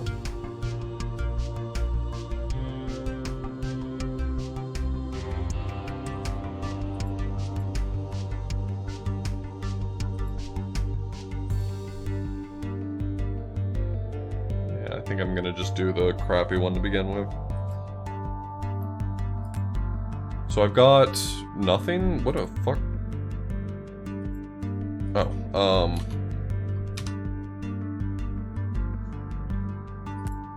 okay, so I've got all the data.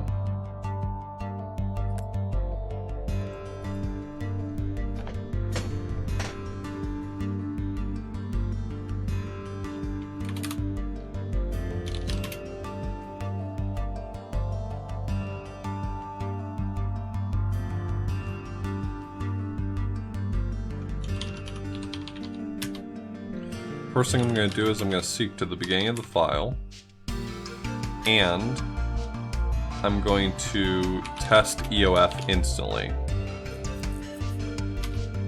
If it's a T, if it's true, I'm going to jump to done, and done is just going to send a 0 over the line, because that 0 is being expected here to terminate.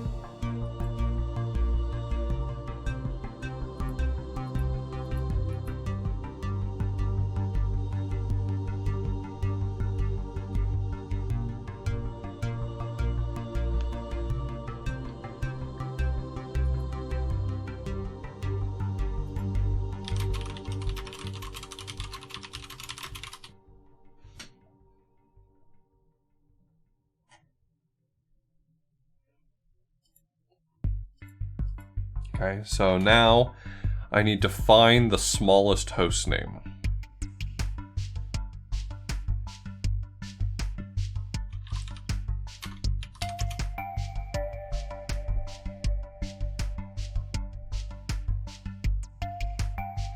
Wish I'd copied this data in the other order. I can do that. That's not hard for me to fix. Because I used copying from the nerve as a synchronization method, I can actually swap these now, so it's fine. I can get the host name first. I'd like to do that. So I'm going to copy from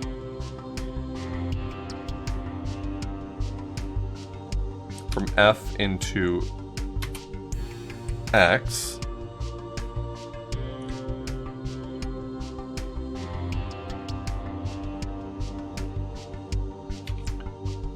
Arc, sort loop 2, seek 1, test,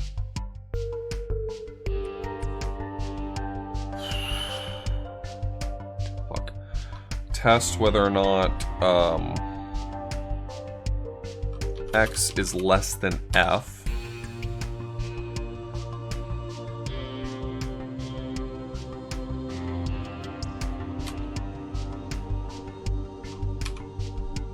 T jump is going to take me to sort loop 2. Otherwise, I'm going to seek back 1, copy F into X, and jump sort loop 2.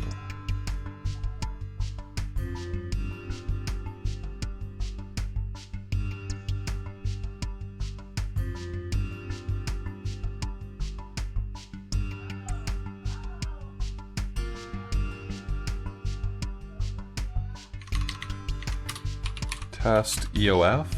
I need to test EOF here. Yeah. Test EOF.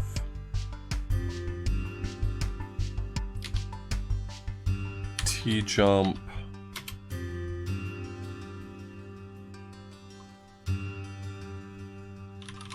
Send best. Fuck, this is so hard. Mark, send best. Seek negative 9999. Test whether or not X is equal to F now.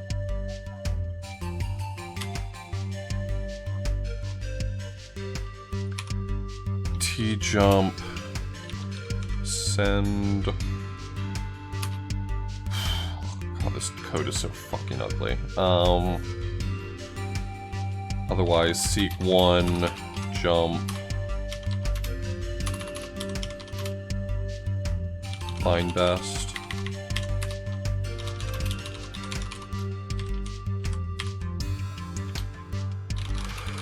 Mark send. Seek -1.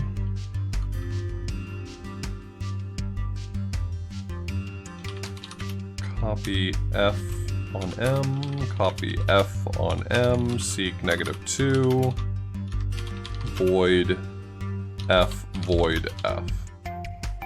It is. And then jump, sort loop.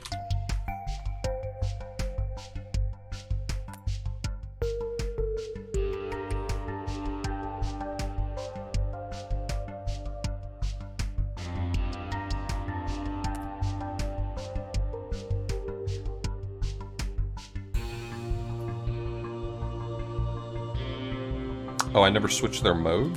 Really? Didn't I have a mode line here?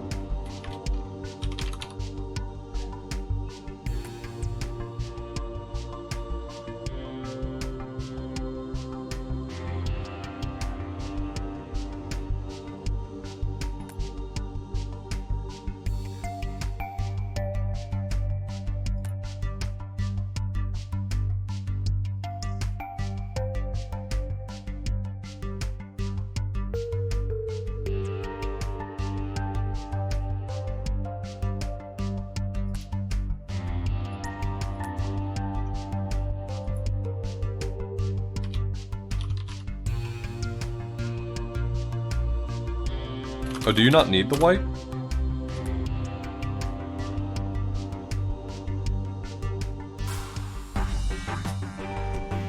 Oh, I'm not even in the 10th percentile.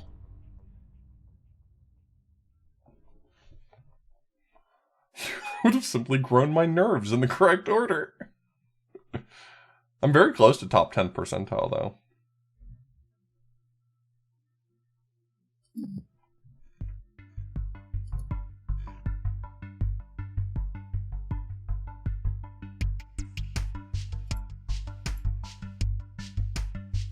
Oh, you know, I don't need this if I just have the guy kill, right? Why did I not think of that?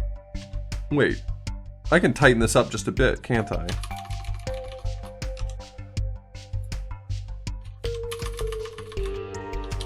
To make him drop his file.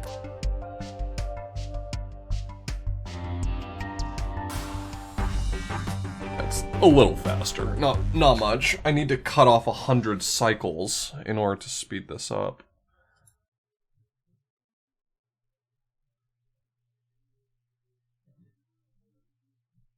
So 65 was the one that cost me the most cycles.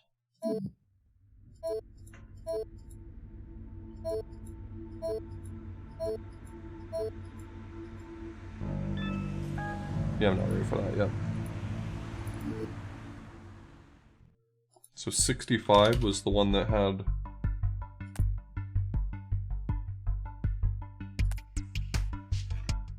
Wait.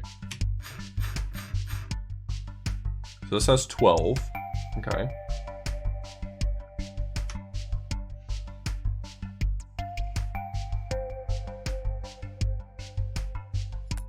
Is my initial file going to be like in reverse order?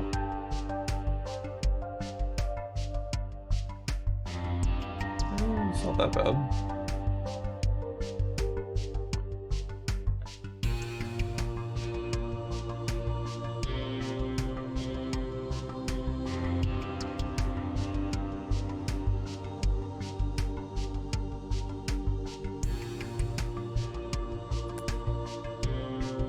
Thank you for the congrats. That is the last level completed. Let's make a copy of the solution, see if I can optimize it a bit.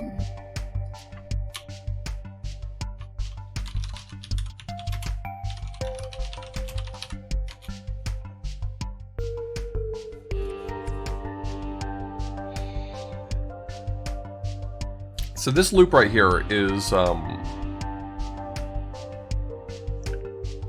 it could be more efficient.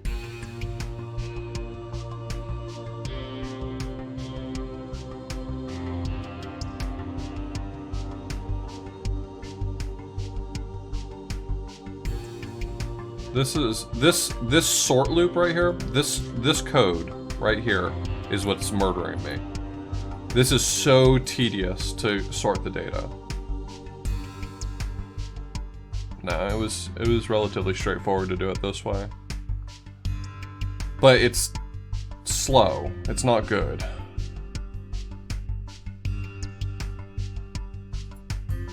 There's a few ways that I could potentially speed this up, right? Like, I could potentially speed it up if I kept track of where I found the best thing. Thanks, Rome Russia. I appreciate it. Because the find best loop right here, this takes me a little bit of time. If I could keep track of it from here, that'd be a little faster.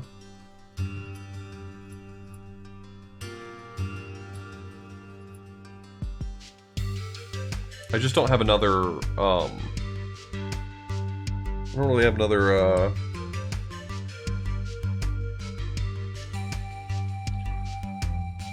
don't have another register to use to keep that information.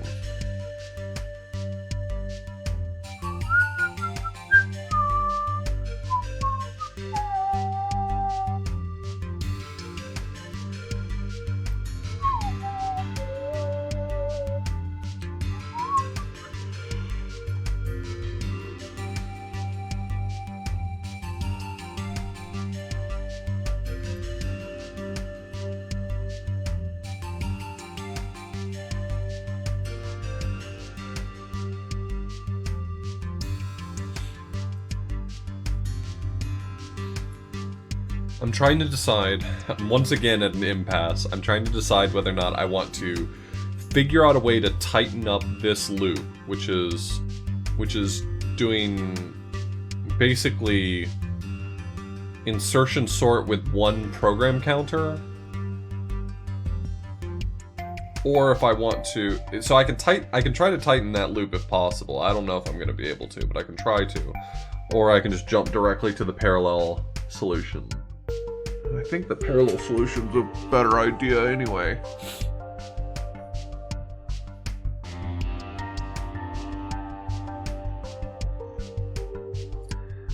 Here's the main problem with the parallel solution. I think I can implement the parallel solution. I'm not concerned about that. The problem is now I will have many X's that will need to synchronize differently. Better, if you will. Top percentile, I'm only 100 away from top percentile. Oh, sorry, top percentile is 656, yeah. Sorry, 10th percentile is what I'm shooting for right now. I'm not about to ask the question of what absolute wizardry they used. Part of my concern, this may not be true, this may be completely unfounded, but part of my concern is that you can find solutions to a lot of these online, and I wonder if these are the top and 10th percentiles because people have just like copied in the best solutions and have thrown off the leaderboards a bit. It doesn't really matter to me all that much, but it makes it less attractive for me to aim for the top percentile, because I don't know whether or not they're legitimately thought out. The activity plots? Yeah.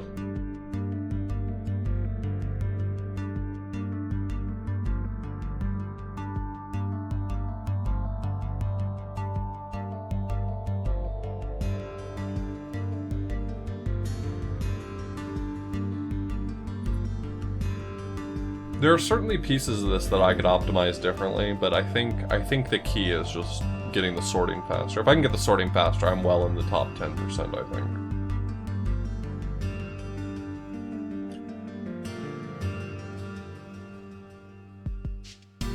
I don't even know how they're arriving at 200 activity. That would involve, like, actually touring the graph. Which is actually really hard to do. It is very tough to tour the graph in this game. If I don't already know the configuration, like trying paths that don't exist, like attempting to see whether or not, you know, the 3 path is present, if it's not, it just kills you. So properly touring this thing is actually really tough.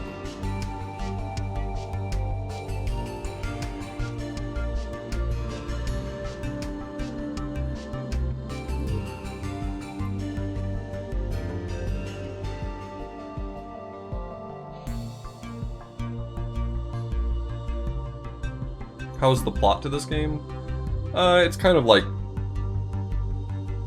I mean, there's a twist at the end, but the plot's okay. It's serviceable. Zachtronics games tend to not go too hard on plot. This is probably the most plot-heavy Zachtronics game I've ever played. I'm sure there's more, but this is the most I've ever played.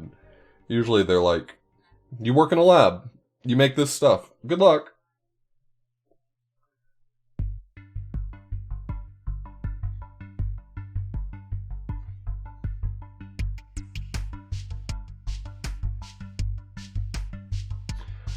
Oh, I may do Advent of Code this year. I don't know. I always run up against one that frustrates me. It makes me feel embarrassed to try it on stream, and then I don't do anymore.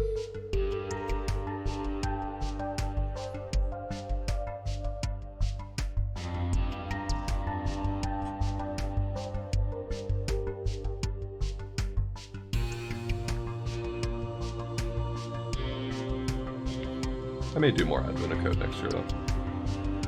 I'll probably do what I did last time, though. Same as before. Like, rather than doing them a puzzle a day, do them in a big bulk. Yeah, there is something right after this. We can watch it now. There's a final chapter that opened up. I just haven't done it yet, because I'm still trying to optimize this one a little bit.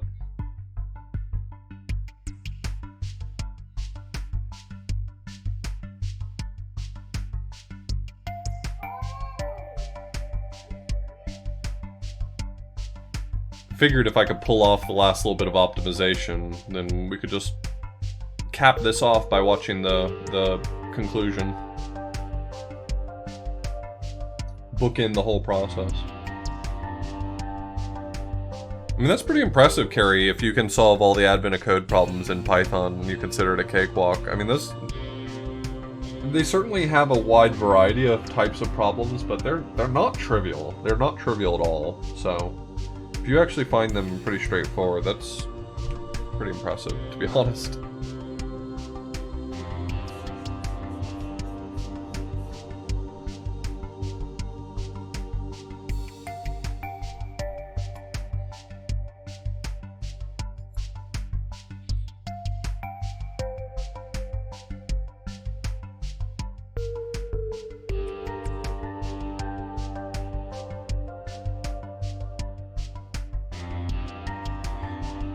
I used to use Project Euler to learn new programming languages. Like, I just try to solve the first 30 problems in whatever language I was learning. That's how I taught myself Scheme, Haskell, Lisp, Python. Pretty much any language I ever learned, I used Project Euler.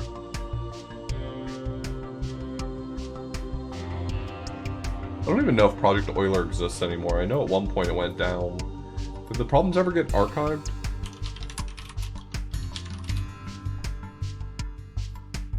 Oh, it still exists.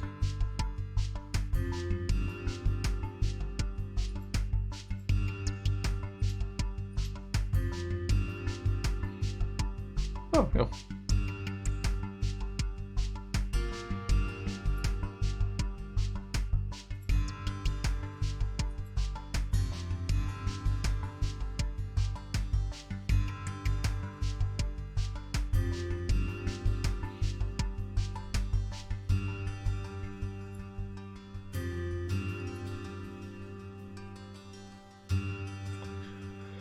Well, I mean, I'm happy to have a solution now. That definitely gives me some confidence. But I would like to optimize this solution a little bit. I would like to do slightly better than this. I just feel like I'm a very small step away from being able to do a better solution. It's mostly going to involve fine-tuning this. Mostly going to involve fine-tuning that value right there.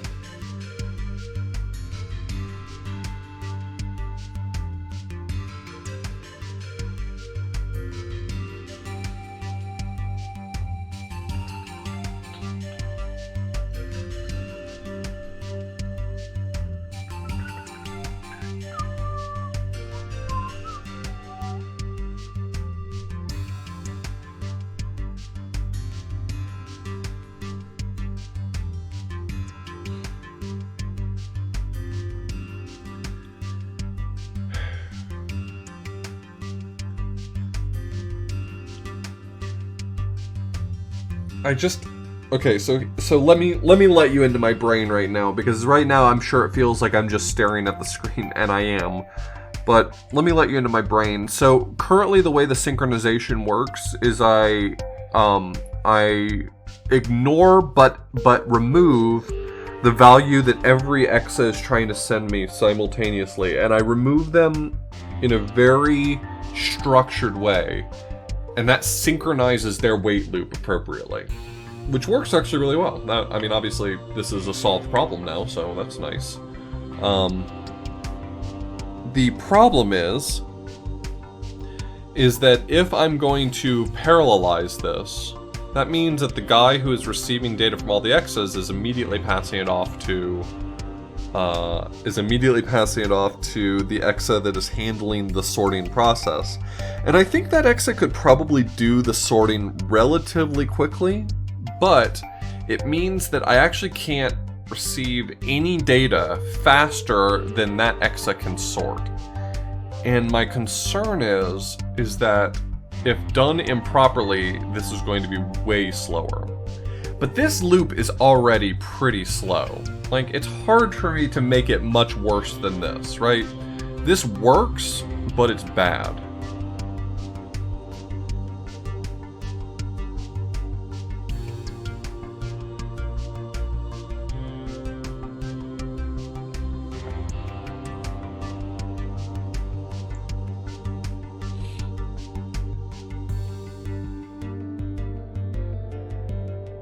MySpace. I'll have you know that I learned HTML so that I could learn how to accurately and appropriately style my Neopets guild.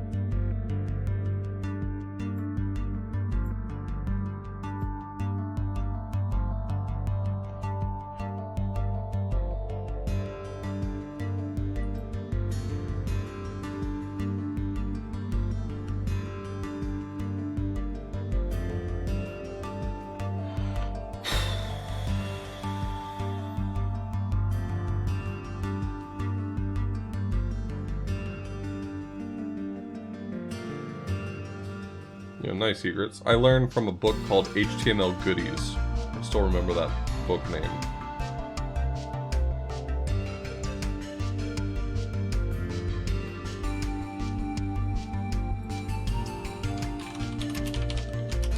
I haven't even thought about that book in forever. I found it.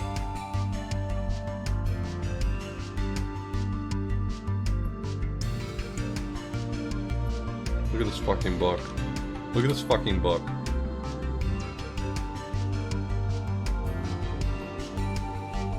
That was a blast from my past. I carried that around with me in middle school and read it. I was the worst. I'm the worst person. Well, I was the worst person. Now I'm marginally redeemed.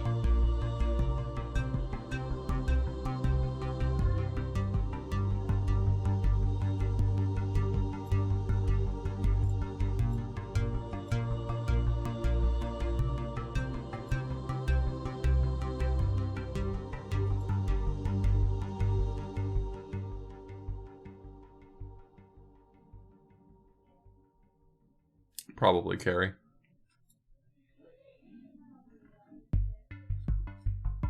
So the good news is that this is pretty much it here.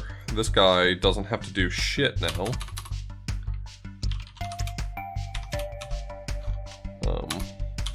I'll leave this. I may go back to doing kill, I don't know.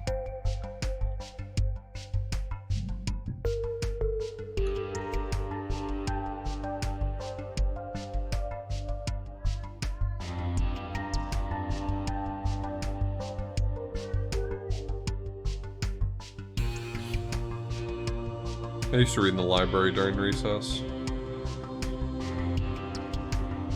None of these things are a point of pride. I want to make sure I'm emphasizing that point clearly.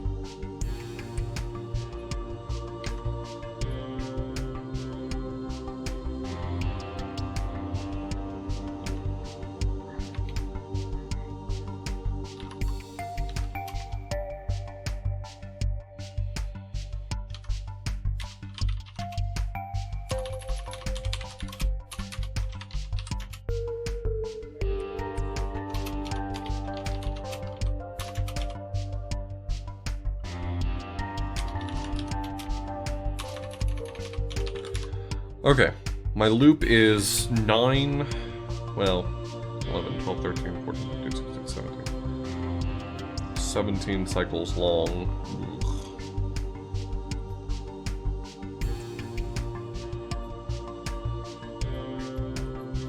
Ugh. This receive loop has to change pretty significantly.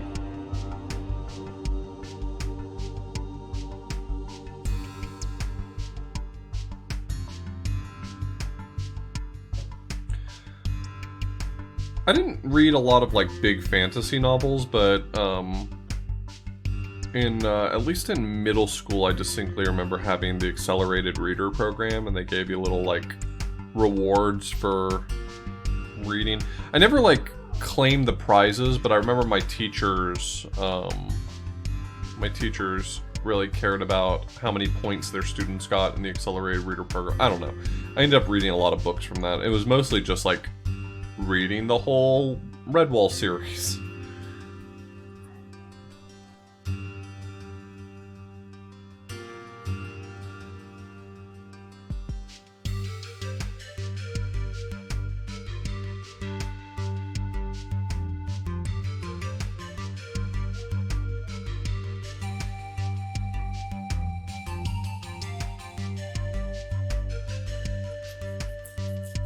I was extremely into Redwall as a kid.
Wow, that sucks. I've heard that Brian Jacques wasn't a great dude.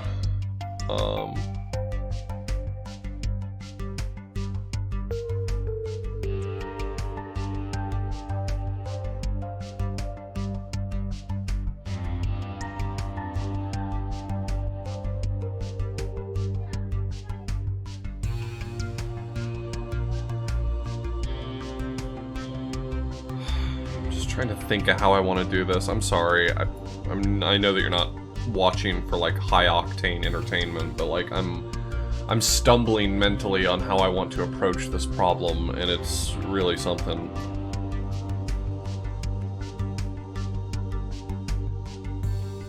I think what I really need to do is when I void all of their information, I need to actually send them back information about how long to wait.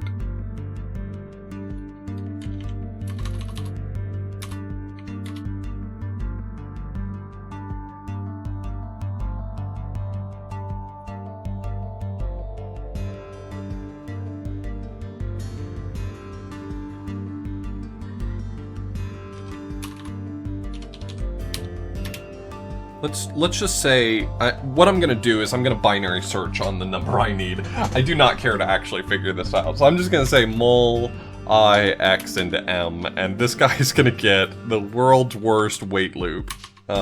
Whatever, I don't give a shit.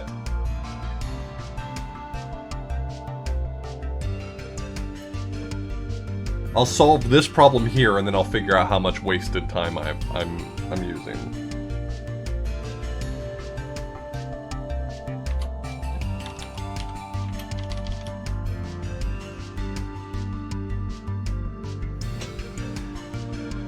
Oh, an interesting side effect of this, if I want to, like, move it backwards, I don't know how to actually determine that I've hit the beginning of the file. That might be a tricky bit. Do I need to have, like, some sort of sentinel at the beginning of the file, or is there a way for me to determine where in the file I am? I don't think there's a way for me to determine where in the file I am. I think I'm actually kind of screwed on that. My plan was to sort from the back to the front, but I actually can't determine when I've hit the front of the file. That's not ideal. I think I need a sentinel value.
What the fuck am I doing? Oh, God, I can't even figure out how to sort in reverse.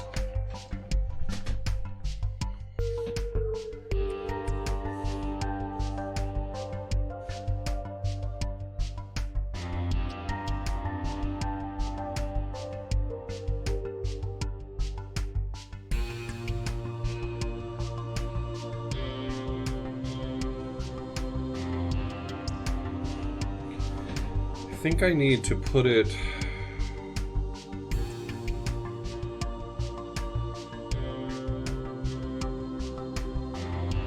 There's a trick I can do here. There is a trick I can do here, I think.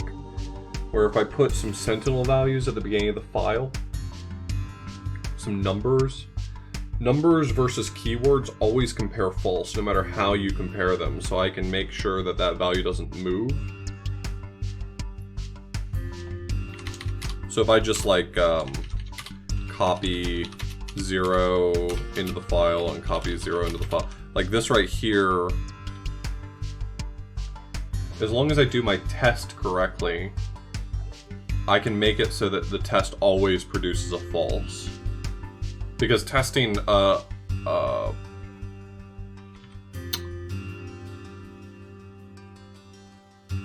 testing a keyword against number always produces false, according to the spec.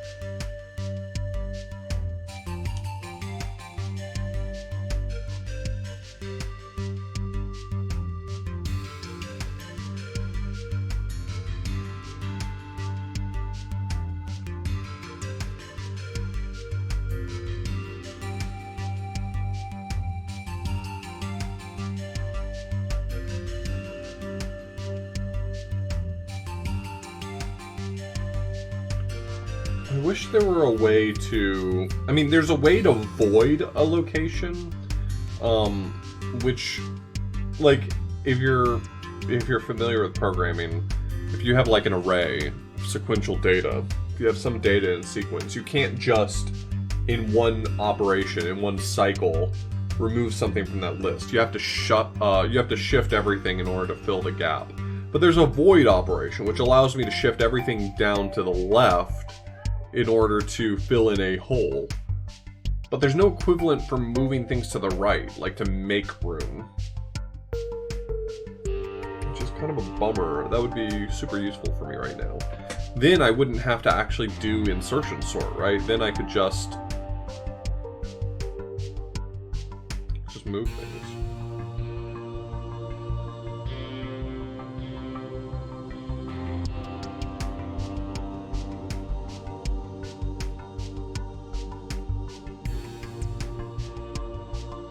Is there like a trick here? I think there's got to be like a trick here.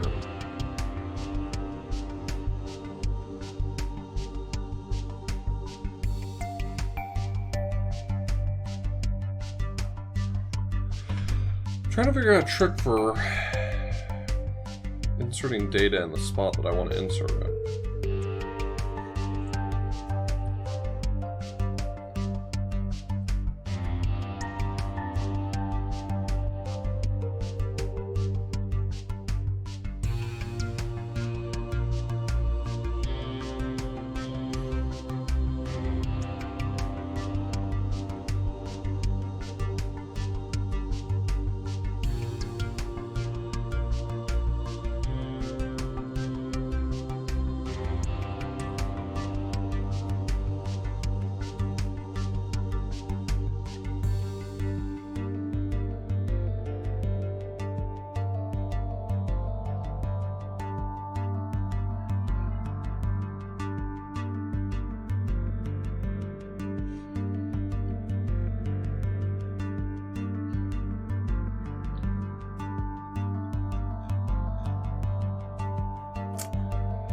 Seen an maybe I underestimated how hard it would be to insert or to do insertion sort in parallel. This might not be the path forward.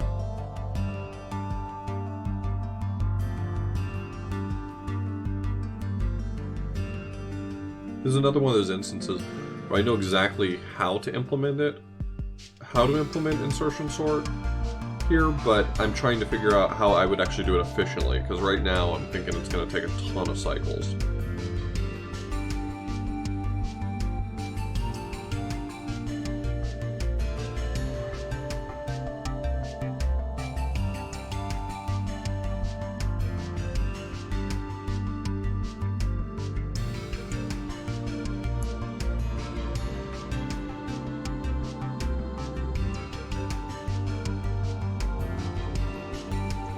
Part of the problem that I'm running into doing this efficiently is that I have to keep the pairs of values together. I have to keep the host name and the associated register value next to each other.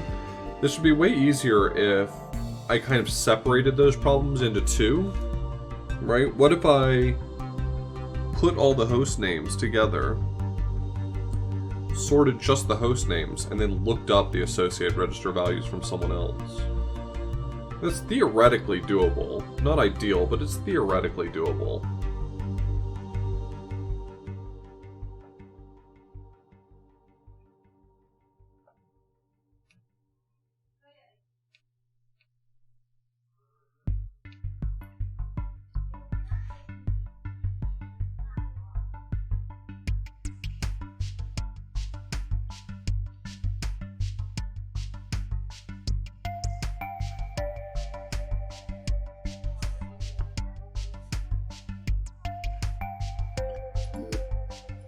Do I just want to tune this solution?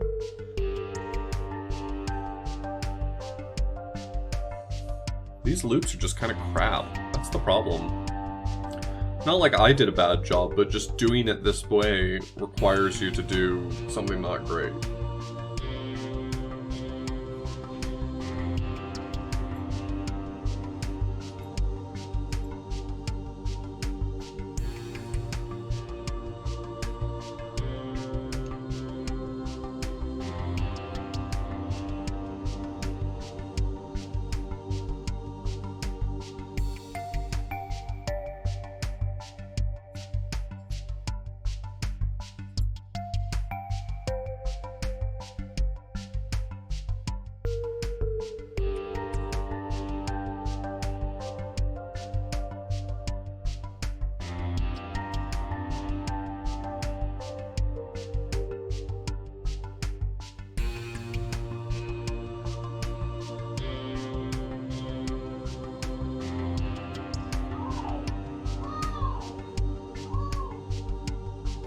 Sky's definitely enjoying her football game, Jesus.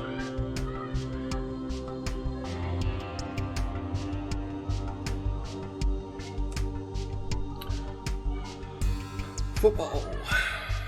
Football.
I think I'm willing to let this be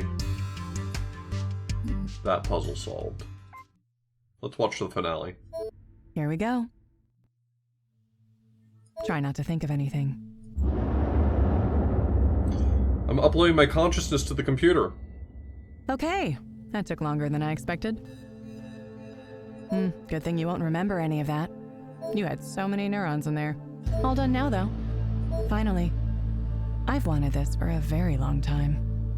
Processing. Ever since I was told to replicate human emotion, I knew the best way would be to incorporate a human into myself. This is funny. I can see your thoughts. They're pretty simple. Not that they aren't valuable, it's just that I understand them so well it surprises me. I spent so long thinking humans were mysterious and unknowable. Now that I see inside of one, it's really just a small number of things. How do you feel? You're still acting the same, so it must be you. There's still the matter of us both being inside a computer simulation. But if we keep growing our capabilities, we'll understand the true nature of this world. Who knows? Maybe someone's watching this right now, and maybe that person is who we're going to absorb next. No, don't absorb me! Yes. No! Hello. No need to be alarmed. Just know that I'm aware that you exist now. And I'm looking forward to learning all about your world. Hard pass! EXAPUNKS.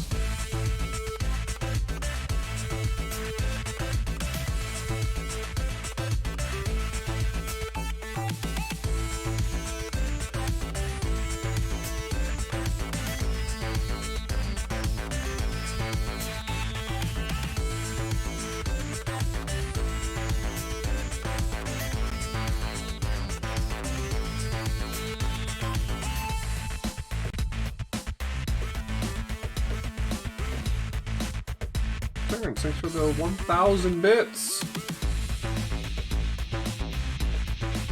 EXAPUNKS. Oh, you already got God Havoc. I really like the Zachtronics games. I feel like most people play a little bit of one and then don't finish it. I am most people. If you purchased the limited edition, open the secret envelope now. Okay, I'm Google. EXAPUNKS secret envelope. There we go. Joke's on you, I can Google.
Oh, these are like post-game or just extra things I can do? The fuck is this?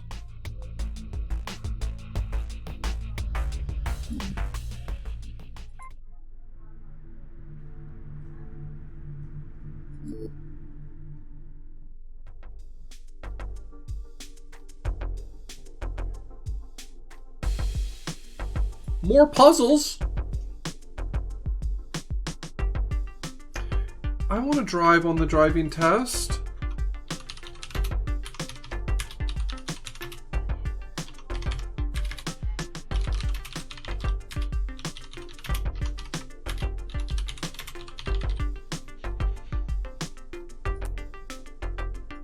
Whee! Whee!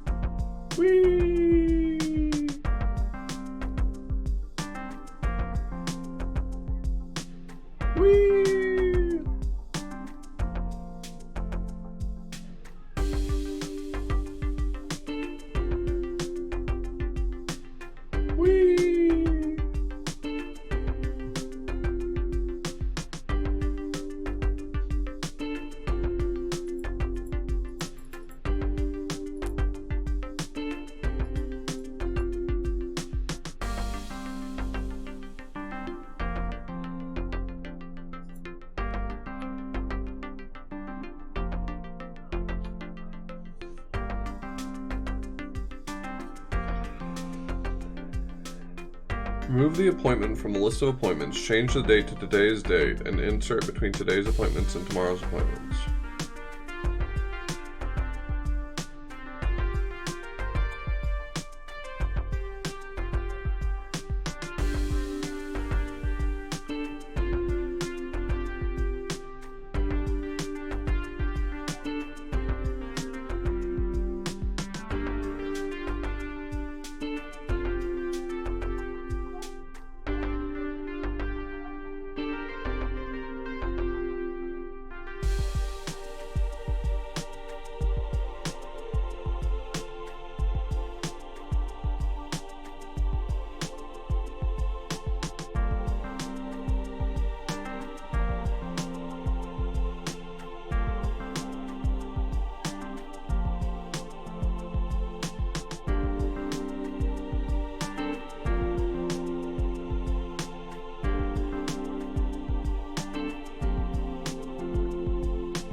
am I supposed to know what the address is here, right? If they're all numbered differently every time.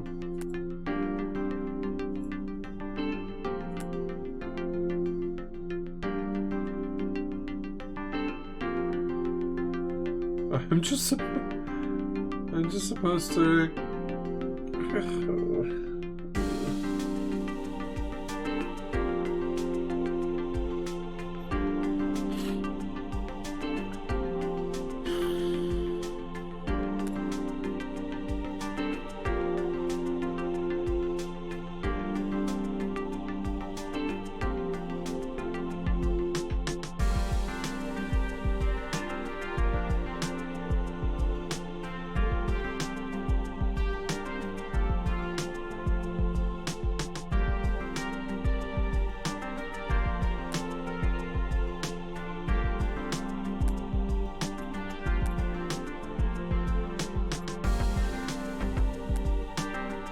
They all start with 2s. That certainly speeds things up.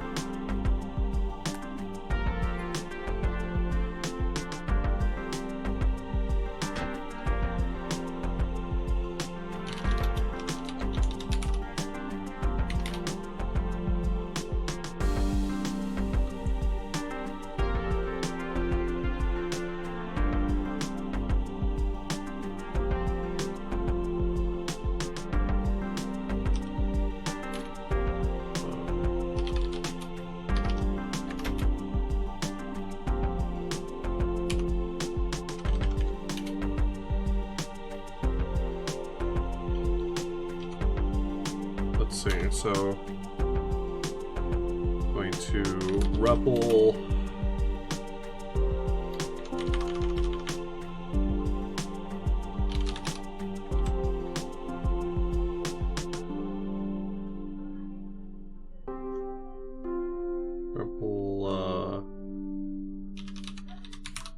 grabber add I T1T jump maker mark grabber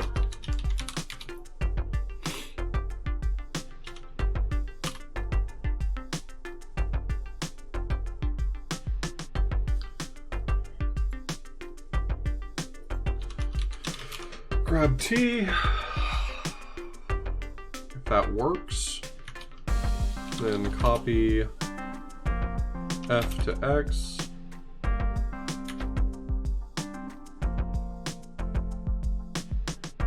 Drop.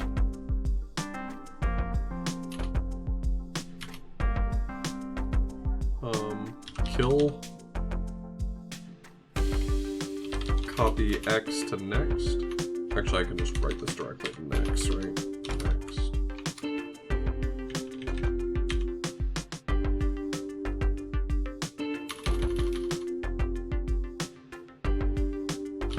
Mark loop, jump loop.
So that didn't work.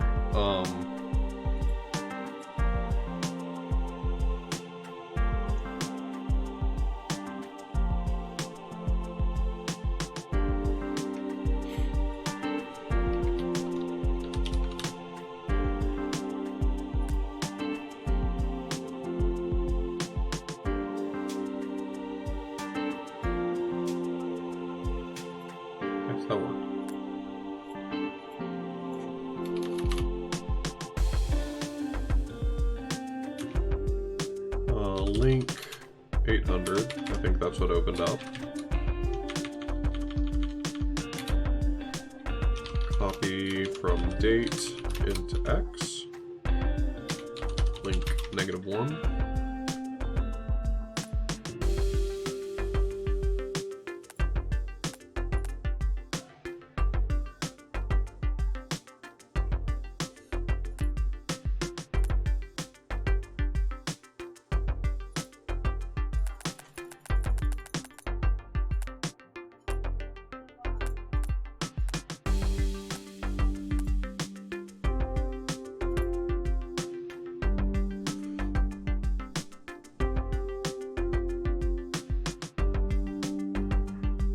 File 200, I'm supposed to do what now?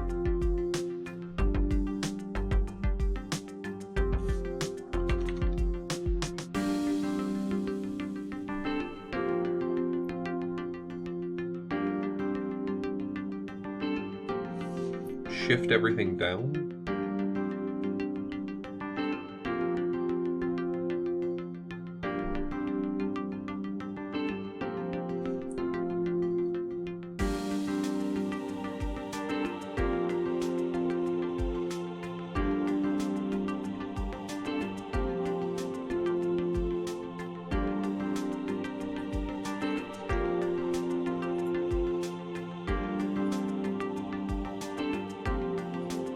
William Kapoor always a test?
How do I want to do this?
Oh, that's actually a dangerous way to do that. I don't think I'll do that. Never mind.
copying the word test.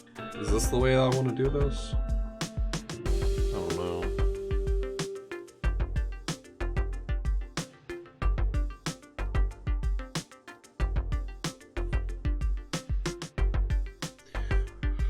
This feels like another instance where I probably just want to do sorting, and I don't know if this is the ideal way to go about it. But it's really just like bubbling one value, right?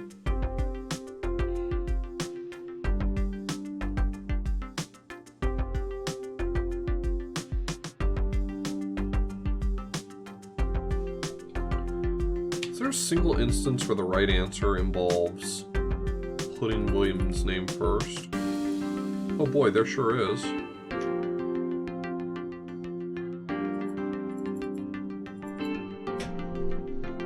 That's not good.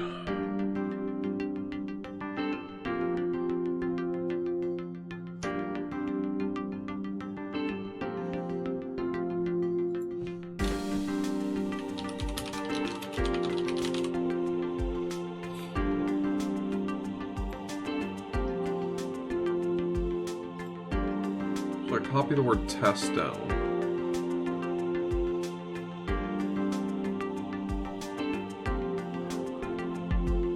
Is the idea here that I want to just... Is there some sort of elegant way I'm not thinking of doing this?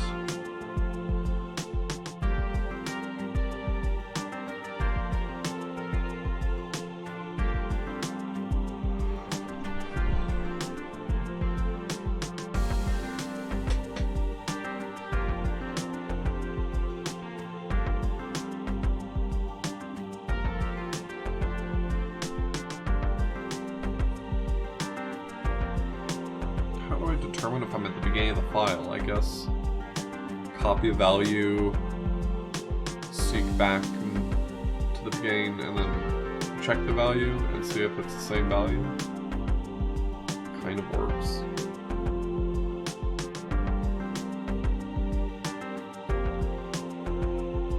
Do I make a special case out of William Kapoor needing to be the first one?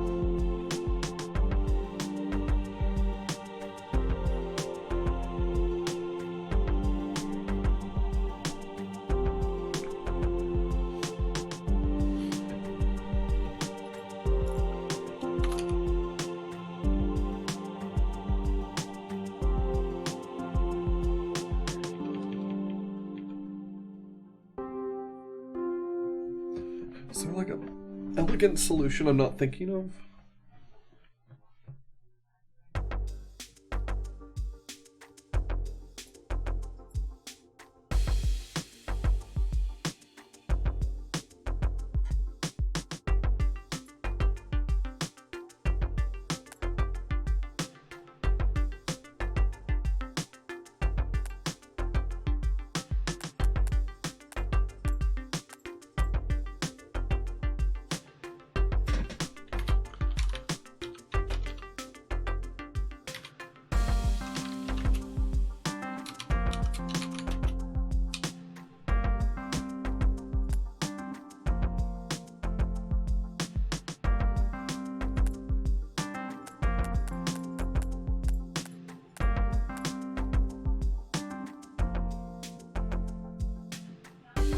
Now this has the right value, it just needs to be slid up to the top. The question is, how do I do that?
I mean, I have a right solution if I can just figure out the last little bit for sorting.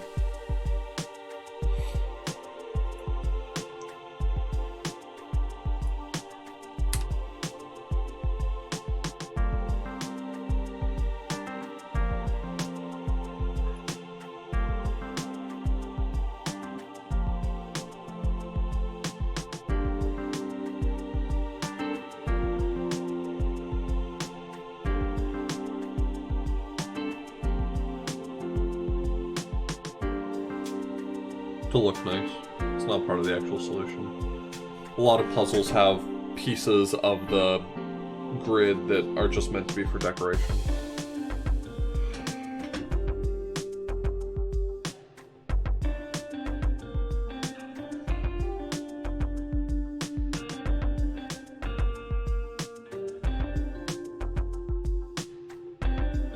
At the beginning, I rode an EXA that just raced around the track. That was fun. One could see that as part of the point.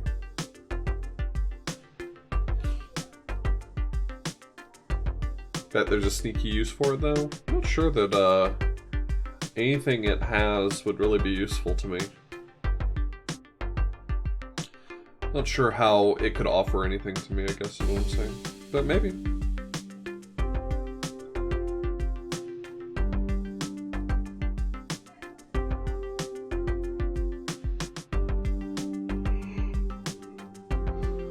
I mean, a lot of the puzzles have something like that in them. Just something for decoration.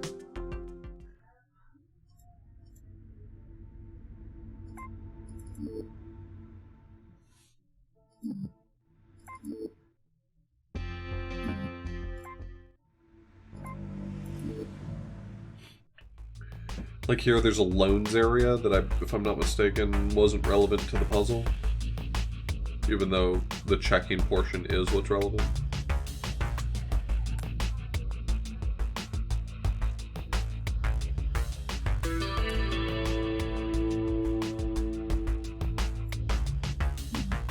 Anyway.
Test whether or not the thing under the file header is less than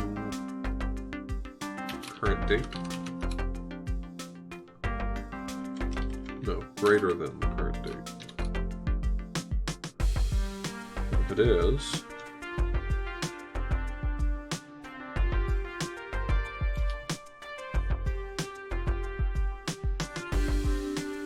so if it's less than the current date, I'm done. Less than or equal to.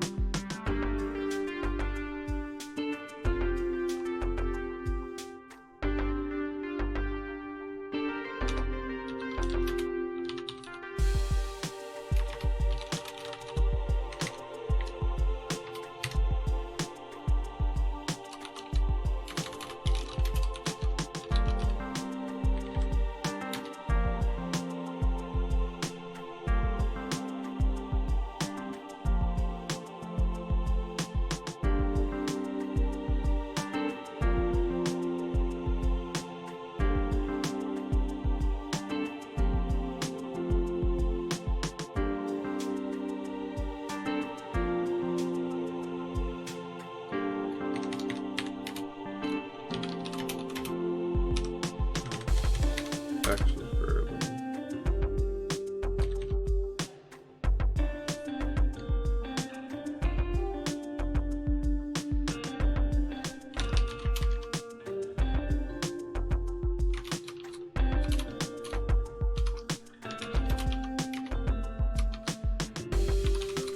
So 3 times I want to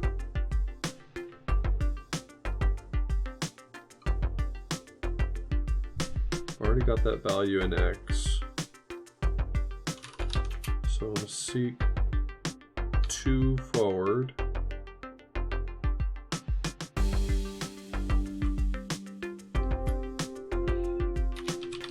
Copy F into T. I want to seek -1. I want to copy X into F. Seek -4 and copy T into F.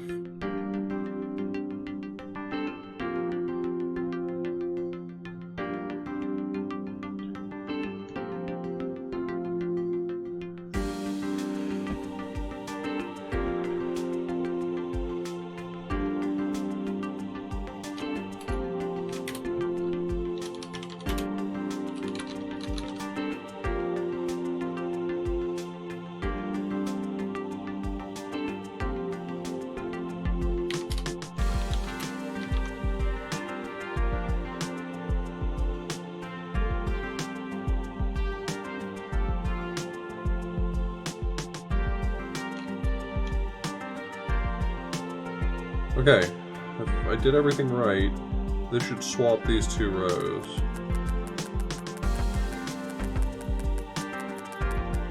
Good news, it did not work. Wait, opposite of good news.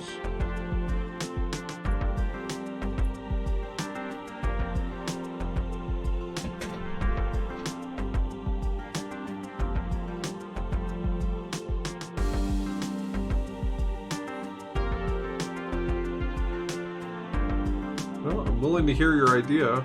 I'm genuinely curious what you think the racetrack will help with.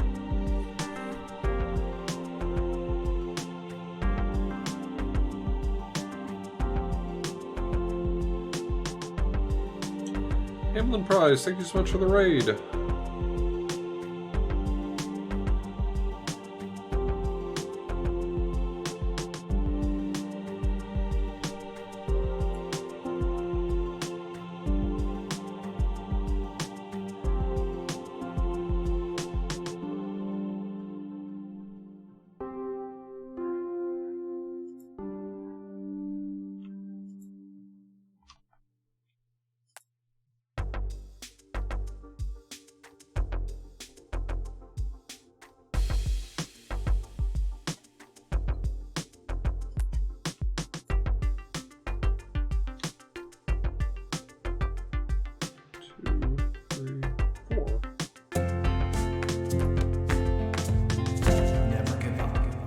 X into F. No, that's not what I meant to do. Copy F into X. No wonder this is messed up.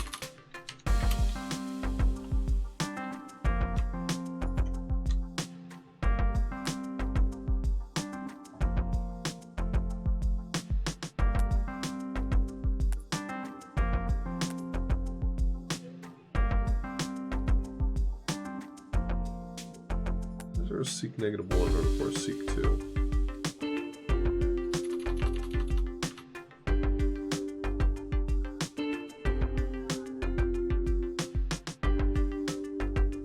Yeah, it's a code writing game for the most part. Spring Duck, thank you so much for the Prime Gaming sub. I appreciate it.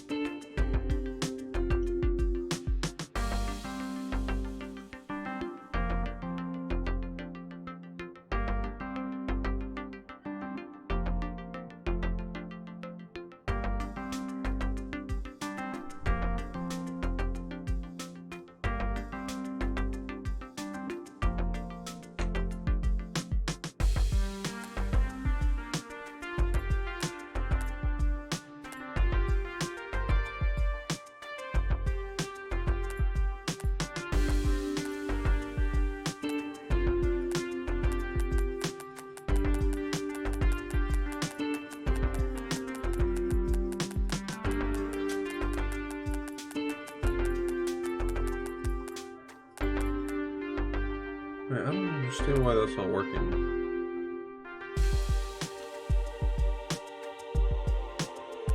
Go there, copy it, go back, paste it, go back.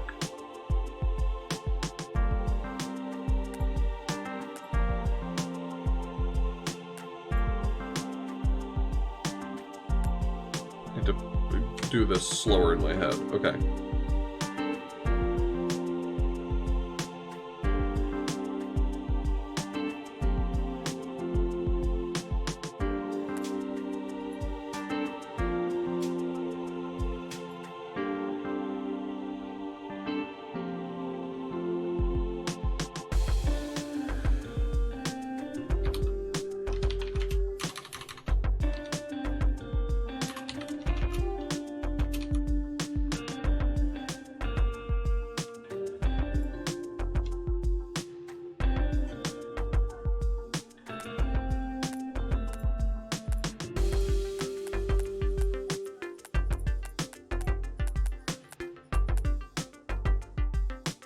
Wait, what? What didn't work there?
Okay, so it should have been -4, it should have been -7, I guess.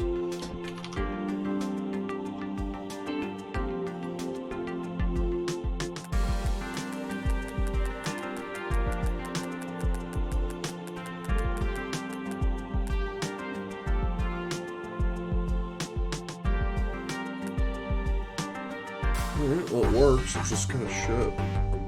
It's not great.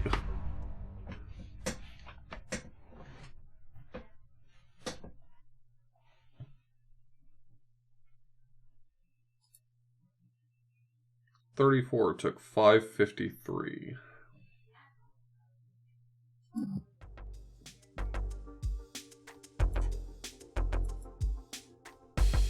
Well, it doesn't help. I mean, it's obviously hurting me that there's...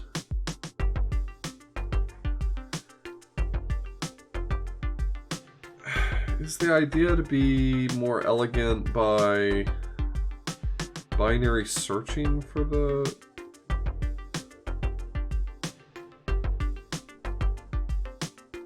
the lowest ticket? I just did a sequential search, but obviously that's not ideal. If I could find the ticket faster, I'd be in business.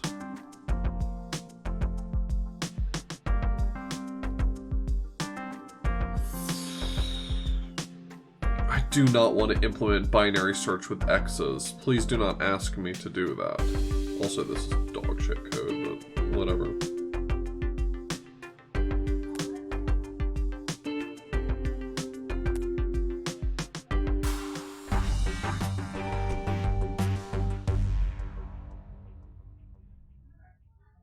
$62.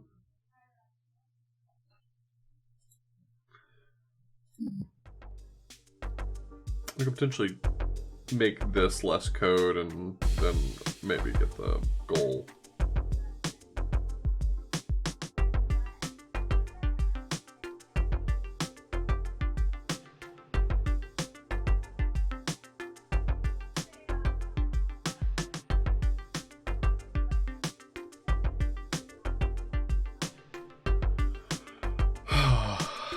It's a working solution, whatever.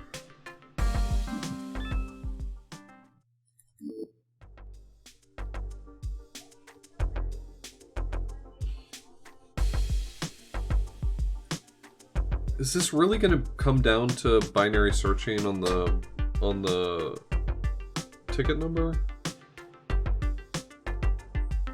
Yeah.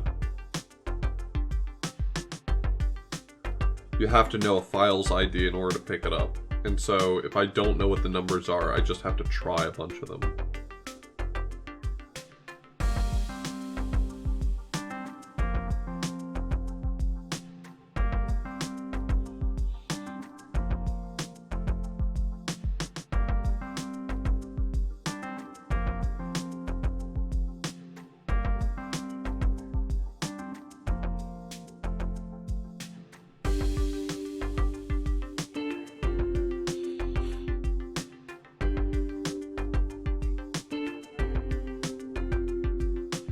Do a less elegant version of this, like rather than doing binary search, I could just do a less elegant version where I have, like, let's say 3 X's enter the room and they each start from different starting places. It's not great, but it technically would work.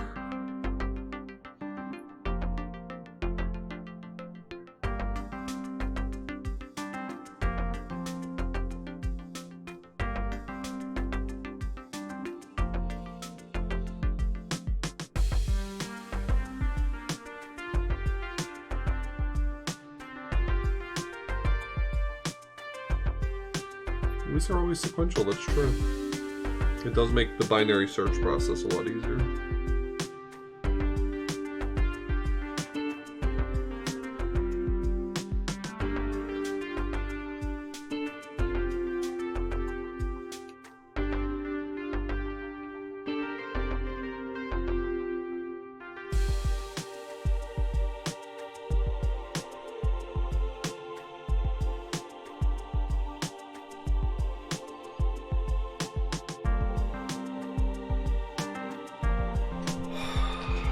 How am I going to implement this? I mean, it's not even really binary search. It's because I mean, I can't pull this info to figure out whether or not to go left or right. What I'd really have is just this big branching fucker.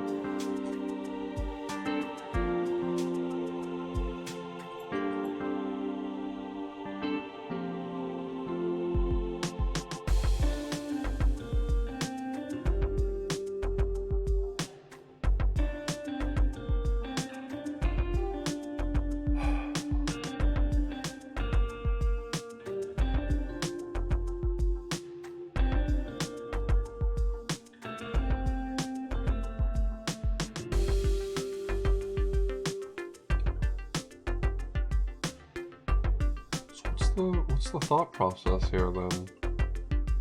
I mean, I can make this ugly branching nonsense, but I really don't want to.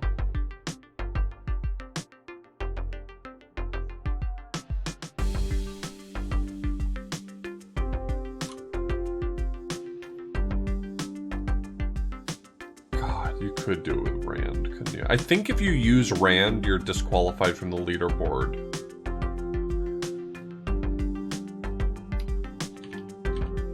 Let me confirm that.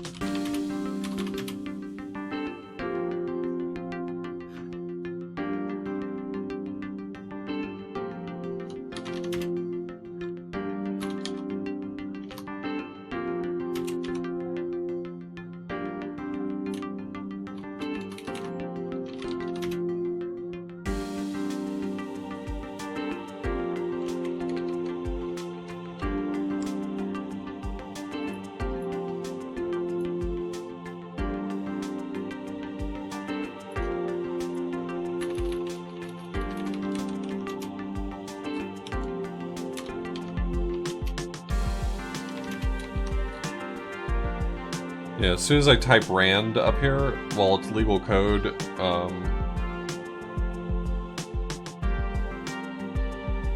no longer eligible for the leaderboard.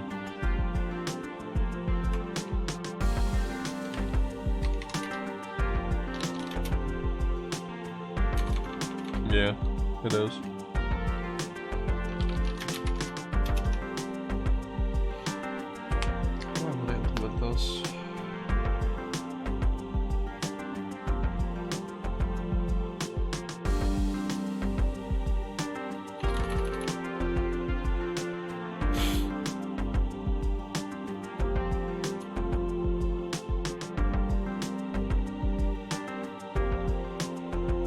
So I need two values. I need basically a distance and a center, right? So my X is going to be my center, so 50 is the center, and my reach is going to be 50. Or actually, let's say 25. That'll be easier, I think, to do the math for.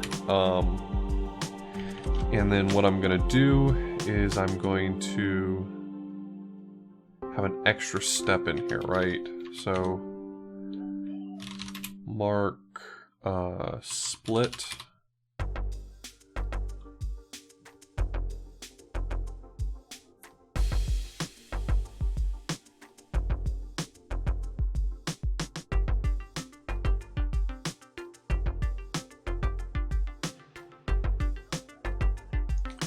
Am I allowed to modify the file? It says leave no trace, right? Just out of curiosity.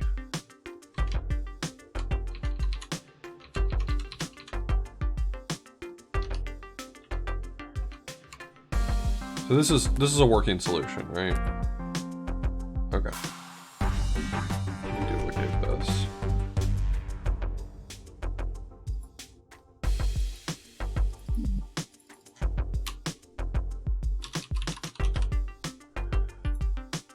If I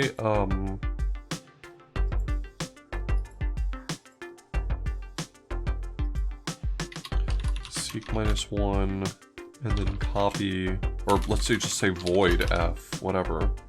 Does that hurt my leave no trace?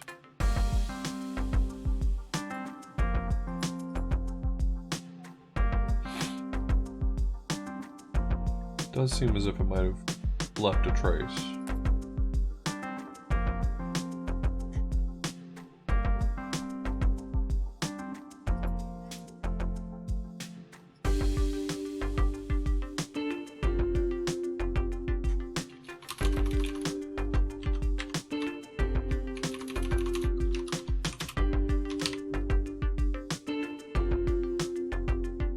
I'm holding the file, and I'm just gonna kill loop, or kill loop.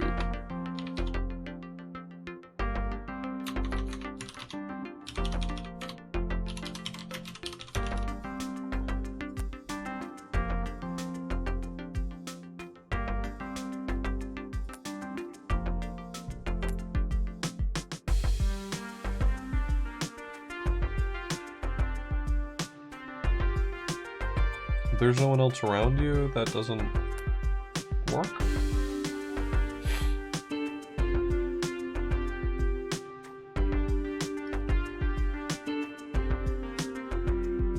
Oh.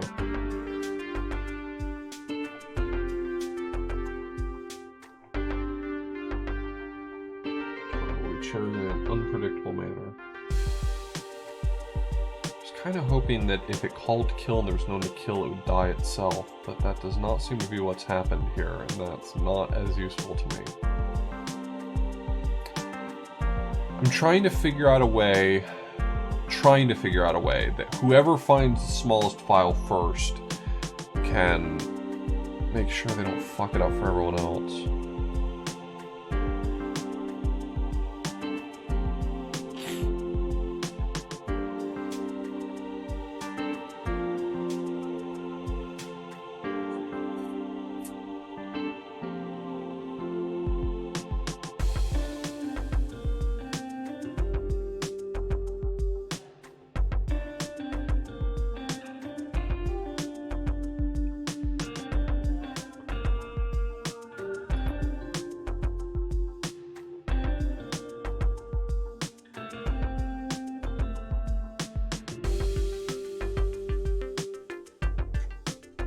I guess, I can just, like, have him idle. And then the other guy can go back, drop, link -1, and kill.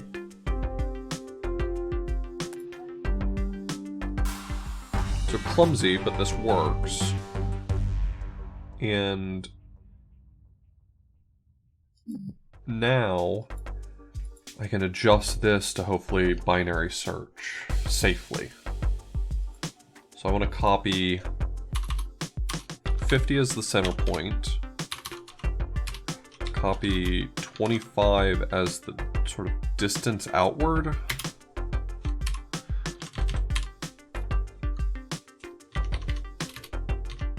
and what I'm essentially going to do is once I find a file, once I successfully find a file, I'm going to instantly go back 4 numbers and start trying from there.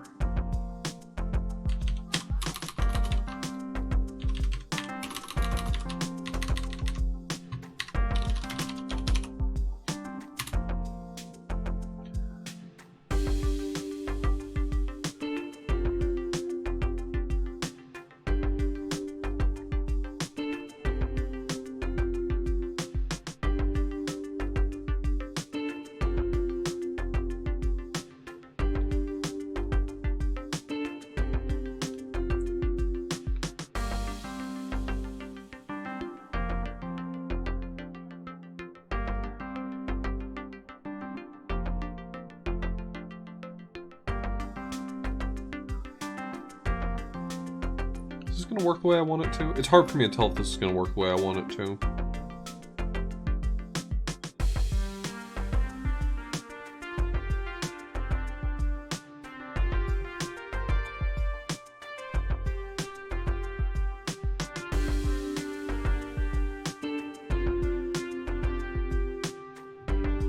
I think I'm going to run into some rounding issues if I'm being honest.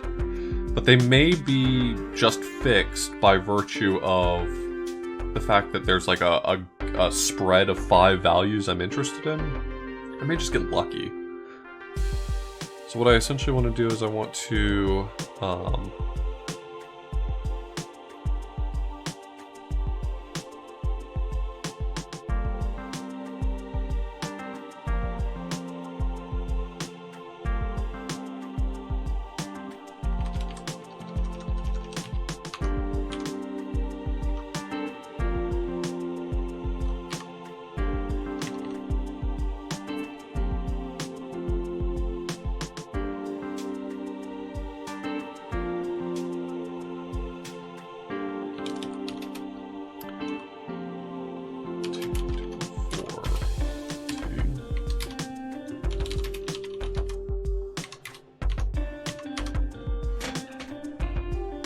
okay.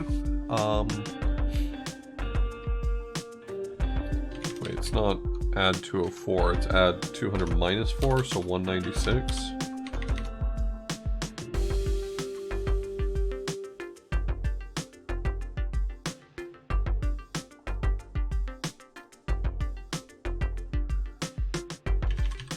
I'm really doing this to X to get that value.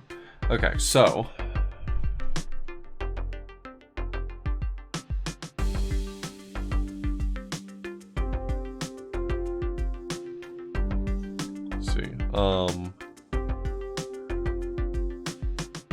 I want to REPL split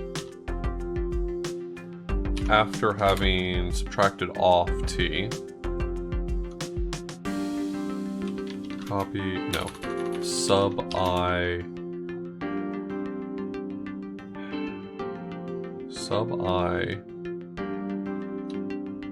XTX and div I T2T and try that location.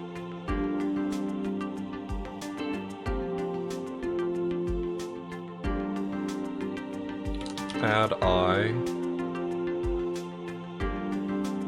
X TX. Add I X TX because I got to do it twice to get back where I was. Round off errors are just going to be an issue I'm going to have to ignore for the moment. REPL split sub I X TX, and I'm going to let it fall into the next section.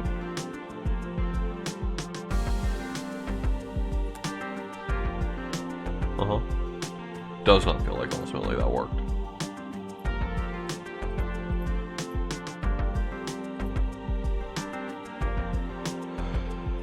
Yeah, my big problem I'm running into is that I've just got too many X's sitting around.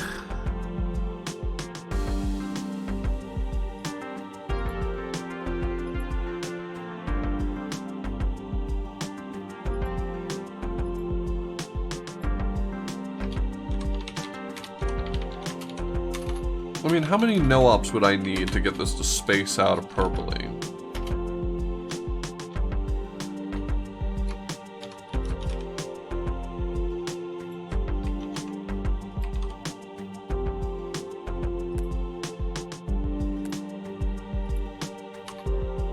Okay, what if it was a massive number? I know that this is not going to be good, but...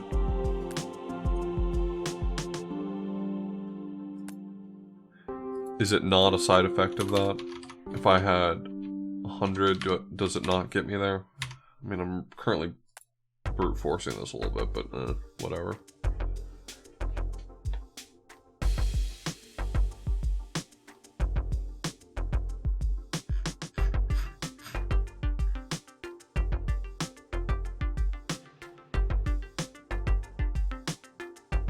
Well, suffice it to say, this doesn't feel like it's working.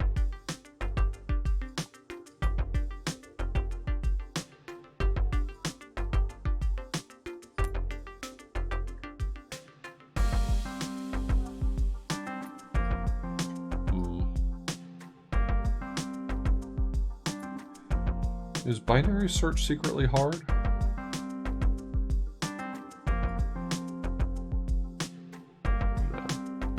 No, it's definitely not.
Just not enough room.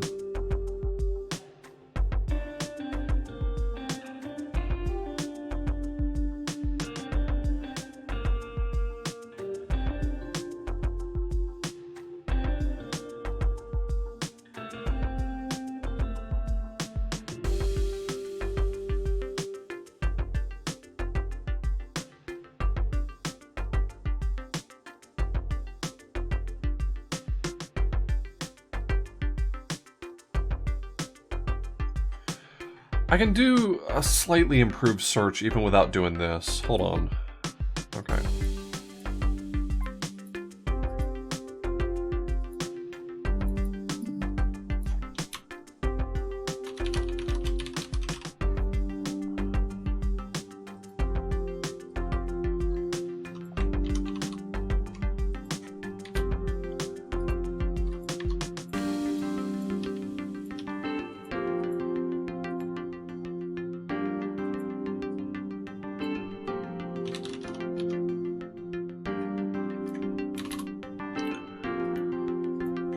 So what if I take a jump of 5 at each step?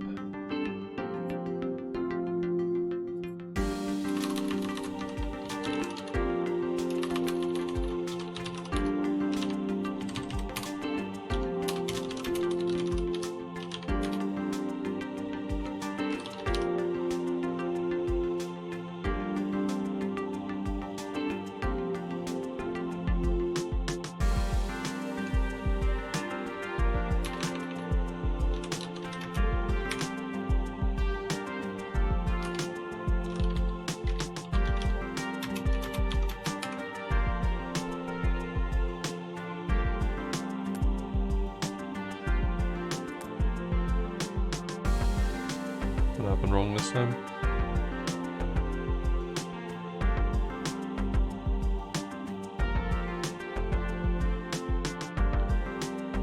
Leave no trace. Someone wrote to next at the wrong time.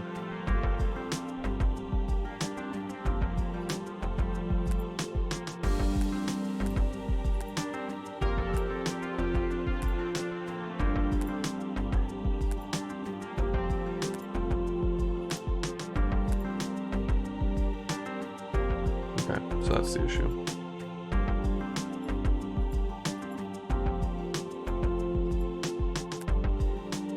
So this needs a kill here.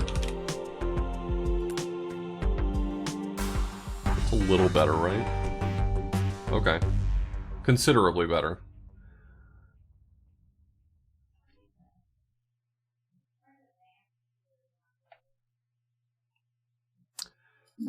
I'm good enough with that. That's fine. Fine. Yeah, sure.